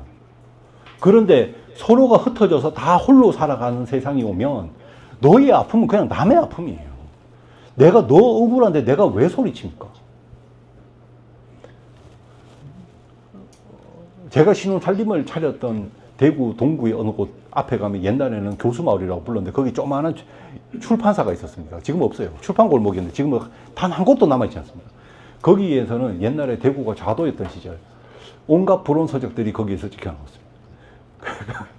그 중에서 몇 가지가 있습니다. 그 함석헌 선생님하고 이렇게 이제 누구죠? 그 참여했던 책들도 거기서 찍혀져서 나온 책들이 있습니다.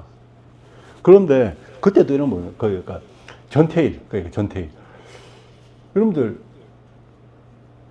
전태일의 죽음이 그죠? 전태일이 죽었는 것보다 전태일이 만약에 여공에 그 억울한 삶이 철저하게 자기가 이렇게 남이었으면 전태일이 왜 죽습니까?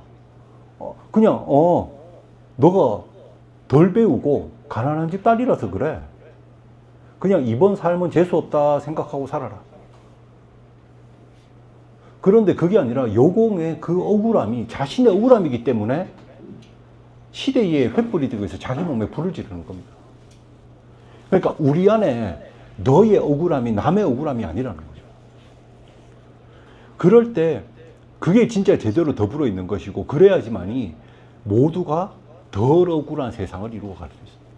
그런데 저는 바로 그 자리에 종교적 언어를 사용한다면 바로 그 자리가 신의 존재가 증명되는 자리라고 생각합니다.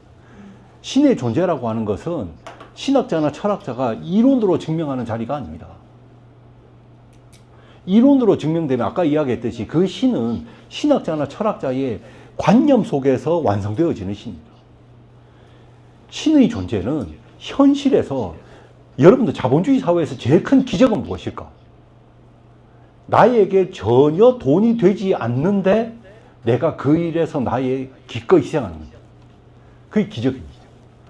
왜 자본사회에서 너무나 당연히 돈이 되어야지만이 내가 움직이잖아요. 그러니까 무슨 일을 하면 그게 돈이 되느냐 안 되느냐를 가지고 따지지 않습니까? 그죠? 자, 그럼 요 시간이 너무 많이 됐죠. 하다 보니까 8시네요. 이제 뭐 이야기 중에 마무리를 살짝 짓겠습니다. 다 못해도 기쁜 마음으로 하던 일은 한마디만 하고 마무리 짓겠습니다. 자, 그러니까 제가 생각하는 건 그렇습니다. 우리가 더불어 있음의 형이상학이라는 말로 다시 돌아가서 생각해 보면, 생명의 형이상학이라는 말은 결국은 더불어 있음의 형이상학. 왜냐하면 생명이라고 하는 것이 제가 말하는 생명은 지금 생물학자들이 이야기하는 생명이 아니라 어떻게 온전히 잘 있을까에 대한 이야기이기 때문입니다. 그러면 어떻게 온전히 잘 있을까? 어떻게? 그거를 고민해 보면 제가 머릿속에 떠오르는 건 이런 겁니다. 잘 더불어 있어야 된다. 더불어 있음이 곧 생명입니다. 그러니까 내 하나만 홀로 잘 살기 위한 것은 오히려 내가 이 전체에 더불어 있음의 세균이 되는 길이다. 그죠? 자, 그러니까 앞으로 제가 하려고 하는 일은 이런 내용의 형이상학입니다. 그러니까 살아있음의 형이상화, 더불어 있다라는 것에 대한 형이상화. 그것에 이제 뭐 함석헌 선생님이나 이렇게 걸 토대로 하겠다는 것이고, 대한민국 철학사는 한국 철학을 위한 제가 밑그림 그리기 작업이라면, 오늘 했던 거는 제가 함석헌 선생님을 이 말을 통해서, 그죠, 생명의 형이상하게 밑그림을 한번 그려봤습니다. 할 이야기는 많지만 여기서 마무리 짓고, 그죠, 오늘 제 이야기를 들어주셔서 고맙습니다.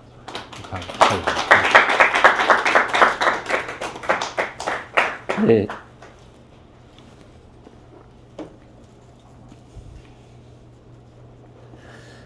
원래 1시간 정도 강의하시고 이렇게 질의응답으로 넘어가려고 했는데, 오늘 또 아주 열광적으로 또 우리가 생각했던 철학을 좀 쉽게 또 다양한 우리 실생활에서 예를 들어가면서 이렇게 강의를 해 주셨습니다. 이 더불어라는 용어는 신용복 선생도 자주 사용했는데, 서로 관계론의 기초를 두면서 연대하는 걸 삼고 있습니다. 우리들도 가끔 이렇게 혼자보다도 연대하는 게 하나를 더 더하면 2이 아니고 3이 되는 형상을 너무 많이 보고 있습니다. 그는 강연 내용을 많이 해줬고요. 지금 줌에서도 같이 동참하고 있는데, 저희가 질의응답을 한 30분여 가까이 받겠습니다. 이렇게 현장에서 한 분, 줌에서 한 분 이렇게 순서로 왔다 갔다 할 테니까, 혹시 줌에서도 질문이 있는 분은 음소거를 하시고 그때그때 질문해 주시면 저희가 바로 현장에서 대답해 드리겠습니다. 혹시 그러면 현장에서 먼저 하고 싶은 분이 있으면 마이크를 전달해 드리겠습니다. 줌에서도 먼저 질문하고 분이 계시면 음소거를 해 주시고 질문해 주시면 감사하겠습니다. 네, 그러면 제가 간단하게 질의를 하나 하겠습니다. 여기 원래 서양 철학서를 전공하셨는데, 특히 함석헌 선생님의 관심을 가지게 된 계기나 동기가 어떤 연구에서 출발했는지, 그쪽에 관련된 거 있으면 좀 소개해 주십시오. 예. 저는 서양 중세 철학을 공부했습니다. 쭉 서양 중세 철학을 쭉, 그러니까 라틴어로 쓰여진 문헌을 쭉 보는 것을 보았고, 예, 그렇게 공부했습니다. 그런데 이제 뭐 함석헌 선생님이나 아니면 제 책이 대한민국 철학사 뭐 이렇게 나오는 게 왜 중세 철학사가 아니고 대한민국 철학사냐. 원래는 중세 철학사로 저 책을 쓰기 위해서 대구에서 만났습니다. 근데 그 자리에서 제가 중세 철학사는 나 말고도 이미 쓴 사람도 많고 쓸 사람도 많으니 그것보다는 내가 좀 더 재미나게 쓸 수 있는 책이 필요하다 라고 해서 제가 제안을 해서 대한민국 철학사로 책을 내게 됐고요. 그때 있던 이야기가 이런 겁니다. 제가 서양 철학을 공부하거나 동양 철학이든 동양 철학이든 흔히 말해서 우리가 고전 철학이라고 불리는 것을 공부하면서 철학하는 방법이라던가 이런 것들을 학습한 것 같습니다. 고전을 읽어가는 방법, 글을 읽어가는 방법. 근데 그런 것들을 배우는 것과 근데 이제 그렇게 배우면 그것도 매우 뜻깊은 일인데, 기본적으로 내가 한국 사람으로 지금, 그러니까 배타적인 의미의 한국 사람이 아니라 지금 여기에서 철학하고 있거든요. 그 말은 지금 여기에서 힘든 일이나 괴로운 일들에 대해서 내가 만드는 이론이 뜻을 품어야 되는데, 그런데 내가 번역된 언어로 하기보다는 여기 원래 이렇게 좀 감성적으로 이야기하면은 우리가 아무리 격해도 영어나 독일어나 라틴어로 울진 않잖아요. 그러니까 내 울음의 소리로 철학했으면 좋겠다 라는 생각을 가지고서 살펴보다가 이렇게 접한 것이 함석헌 선생님 책입니다. 근데 이제 책 자체는 저희 아버지의 서재에서 이제 함석헌 선생님 책은 처음 꺼내서 고등학교 때 읽었는데 사실 뭐 고등학교 때 읽었다라고 해서 그때 뭐 큰 감명을 받았다 이건 사실 아니고요. 아 이런 사람 또 있구나 정도에서 그냥 있다가 대학교 들어오면서 읽고 내려가고 저 나름으로 고민을 하면서 읽어 내려갔고 아마 예. 그러니까 지금 제일 크게 제가 지적으로 그러다가 내가 한국에 필요한 어떤 철학을 만들고 싶다라는 생각을 가지고 그 함석헌 선생님 왜 옛날 한겨레 30권짜리 전집이 있죠. 예. 그거를 한동안 통독을 했습니다. 예. 통독을 했습니다. 지금도 제 집에서 뒤에 있습니다, 책이. 근데 통독을 했습니다. 그냥 앉아가지고. 그러면서 내가 생각하는, 내가 만난 함석헌을 조금씩은 이야기해 봐야겠다. 라는 생각이 들고, 그게 또 다른 면에서 이분의 시대에서 이분의 언어로 사고하는 것과 또 다르게 지금 이 시대에 이 시대 사람으로서 내가 그 시대 함석헌 선생님 만나서 얻게 되는 지혜를 가지고서 이야기하는 것도 함석헌 선생님이 말하는 진화가 함석헌 선생님 철학 자체에도 적용되어지는 하나의 좋은 경우가 되지 않을까. 나뿐 아니라 다른 사람들도 함석헌 선생님 책 많이 읽고 연구해서 함석헌 선생님의 사상 자체도 좀 진화해서 아리스토텔레스 이후에 계속 진화해 가거든요. 다른 연구가들에 의해서, 철학자들에 의해서. 그것처럼 함석헌도 그랬으면 좋겠다라는 생각에서 제가 하게 된 것 같고요. 그리고 가장 중요한 거는 요게 재미납니다. 예. 이게 가장 중요한 것 같아요. 이거 재미나요. 제가 재미없는 거를 잘 못해요. 그러니까 재미없으면 책을 재미없는데 강제로 읽고 이러진 않습니다. 근데 재미납니다. 재미나서 예, 하고 있습니다.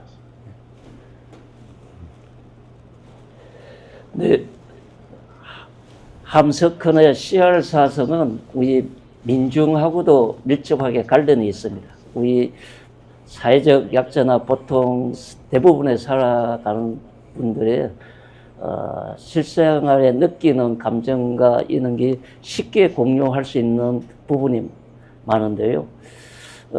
저희가 시간이 좀 됐기 때문에 한 10분 정도만 더 받고 저희는 이 강연을 하고 나서 이 현장에서 간단한 맥주 먹으면서 또 디프이도 합니다. 다음에 여기 줌으로 들어오신 분들 또 현장에서 찾아오면 이렇게 디프이 기간에 강사분하고 또 잠깐 대화할 수 있는 시간도 가지고 있습니다. 지금 혹시 질문이 있는 분은 한두 분만 더 받겠습니다. 원래 강사분이 이번 하반기에 강의하신 분들은 장혜익 선생님은 충남 아산시에서 여기 와서 강연하고 갔었고요. 저번에 정상현 이사장님은 강원도 인제에서 여기 와서 강의하시고 가시고 오늘은 대구에서 와서 강의하고 가십니다. 그래서 저희가 오랫동안 이렇게 저녁에 이제 할 수 있는 그 입장이 아니고 좀 오늘 또 날씨가 아주 춥습니다. 이렇게 혹시 줌이나 현장에 마지막으로 이렇게 질문을 꼭 하고 싶은 데 있는 사람은 표시해 주시면 연결해 드리고요. 가슴을 치는 말씀이라서 질문할 게 있을 것 같은데 하나 궁금한 건 요즘 집회 시위 현장들을 보면 그 옛날처럼 청년들이 없어요. 청년들이 없는데 그럼에도 불구하고 우리 시대 생명이 막 말살되고 죽고 하는 고통의 그런 현장들, 그런 것들을 예를 들면 12.9 이태원 참사나 아직 또 4.16 참사에 같은 그런 시위나 행사에 보면 청년들이 올라요. 그러면 말씀하신 대로 지금 아리스토텔레스의 그 형이상학이라는 게 신학과 존재론에 흐르고 그것이 서양 철학의 중심 관심이라고 하면 함석헌 선생님의 생명사상 이런 것들이 우리 시대 청년들에게 어떻게 이렇게 이해되고 그런 뭐가 있을까 그런 게 궁금합니다. 실제로 또 청년들이 그런 현장에서 드러내는 그런 감정들, 또 애침들이 함석헌 선생님이 생명사상과 어떻게 이렇게 만날 수 있는 지점이 있을까, 뭐 이런 것들. 제가 청년들 잘 몰라서 궁금합니다. 저는 뭐 적절한 답이 들는지를 모르겠는데요. 저는 청년들의 시대는 어쩌면 큰 규모의 시위의 시대가 아니라 완전 다른 형태의 작은 혁명들이 쉼없이 일어나고 있는 공간이라고 생각합니다. 제가 옥함연구소의 소장인데, 옥함연구소는 대구 서재에 실제로 있습니다. 그 가상 공간에 있는 것이 아니고 실제로 옥함연구소는 있습니다. 근데 옥함연구소를 사람들은 사무소라고 부르기도 하고 그러는데, 옥함연구소 여러분들이 찾아오시면 그 앞에는 뭐 포크레인부터 해서 별의별 게 다 있습니다. 왜냐? 나이가 젊은 사람부터 많은 사람까지 뭐 이제 흔히 말해서 다양한 노동자들의 공간입니다. 거기 모여서 일하러 가는 곳에 갑니다. 그런데 저도 역시 철학만으로 먹고 사는 것은 아니고, 이렇게 뭐 철거라고 하죠. 철거나 폐기물 관련되는 일들을 하고 먹고 살아갑니다. 그런데 거기에 보면 굉장히 젊은 친구들이 있습니다. 그러니까 나이가 아주 많은 친구들도 있지만, 그러니까 할아버지 뭐라고 불려야 하는 분들도 있지만, 그렇지 않고 자기가 자기 자리에서 구체적인 계획을 갖고 아주 선명한 목표를 가지고서 움직여지는 공동체들이 크고 작게 다양한 형태로 있다고 생각합니다. 그러니까 옛날처럼 하나의 큰 구호가 시대를 이끌어가는 시대가 아니라, 지금은 각자의 공간에서 내가 미대를 나와가지고 학위까지 했는데 페인트 공이 되거나 아니면 타일을 합니다. 근데 그게 전혀 부끄럽지 않고 그걸 아무렇지도 않게 이야기합니다. 그게 왜 부끄러운지 알 수 없다는 거죠.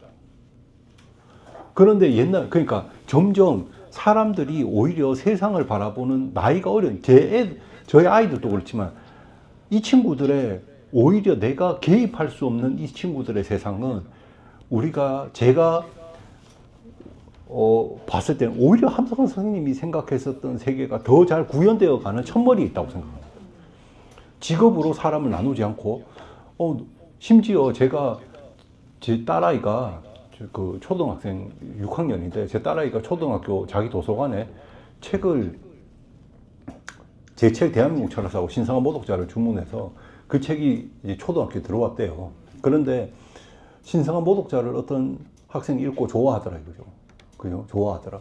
그러면 아이들은 옛날 같으면 우리 아빠가 예를 들어서 우리 형이 말하는 노가다다 뭐 이렇게 생각하지 않습니다. 우리 아빠는 저 일을 하기 위해서 자기 나름으로 열심히 노가다 하면서도 철학 공부하는 사람이고, 이렇게 가르쳐 주지 않아도 그 어린 나이에서부터, 그리고 그것으로 오히려 자기 반 친구가 저 책을 읽고 굉장히 좋아하죠. 6학년 굉장히 성숙합니다.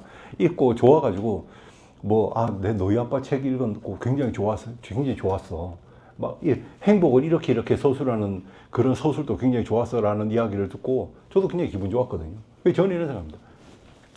훨씬 더 획일화되지 않은 형태의 삶을 살아가고 있어서 획일화된 형태에 익숙해졌는 세대, 저도 포함해서 보면 낯설미 있어요. 이게 뭐지라고 하지만 그들에게 조금 더 다가가서 보면 오히려 강하게 각자의 자리에서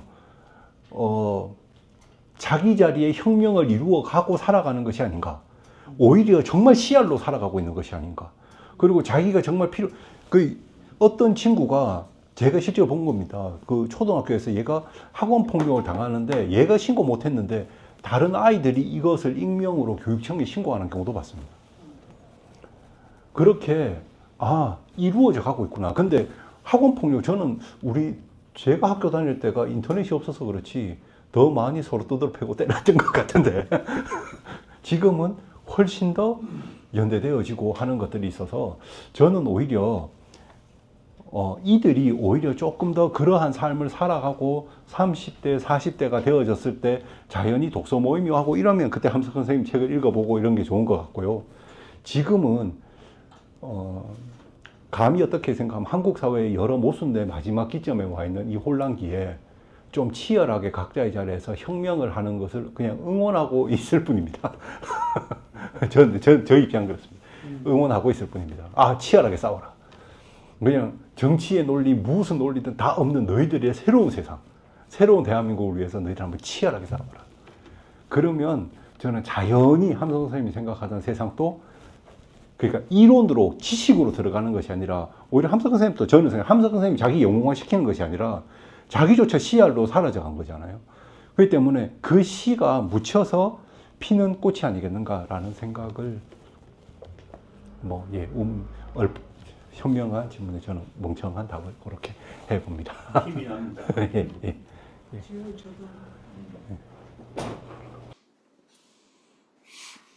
네, 제가 오늘 여기 두 번째 왔는데 그동안 대부분 연장자이신 굉장히 나이가 있으신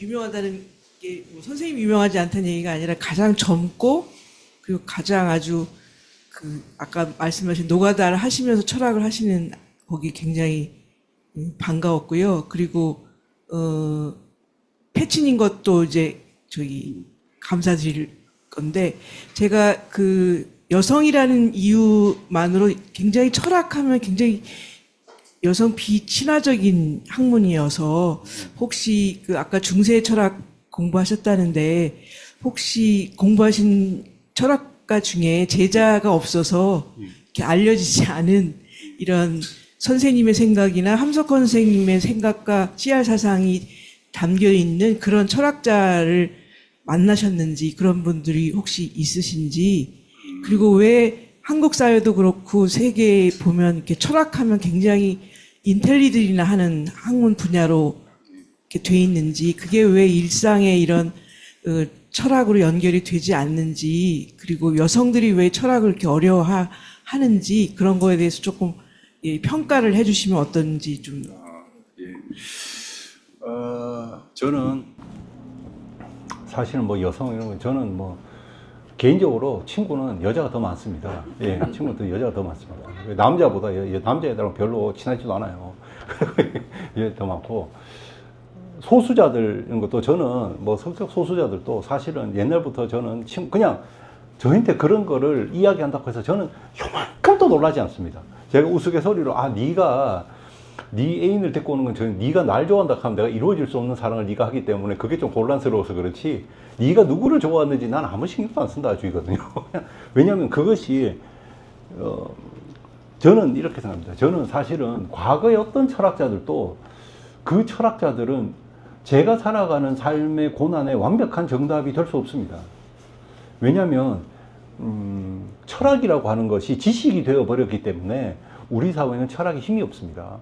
그러니까 철학을 공부하면은 어디 가서 막 공부하듯이 막 제가 말하면 다 받아 쓰고 심지어 여러분들은 그런 분이 없지만 여기에 스마트폰을 갖다 놓고 제 말을 다 녹음하는 분도 있습니다.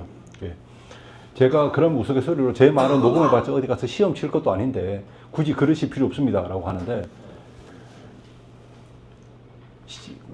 철학은 지식이 아닙니다.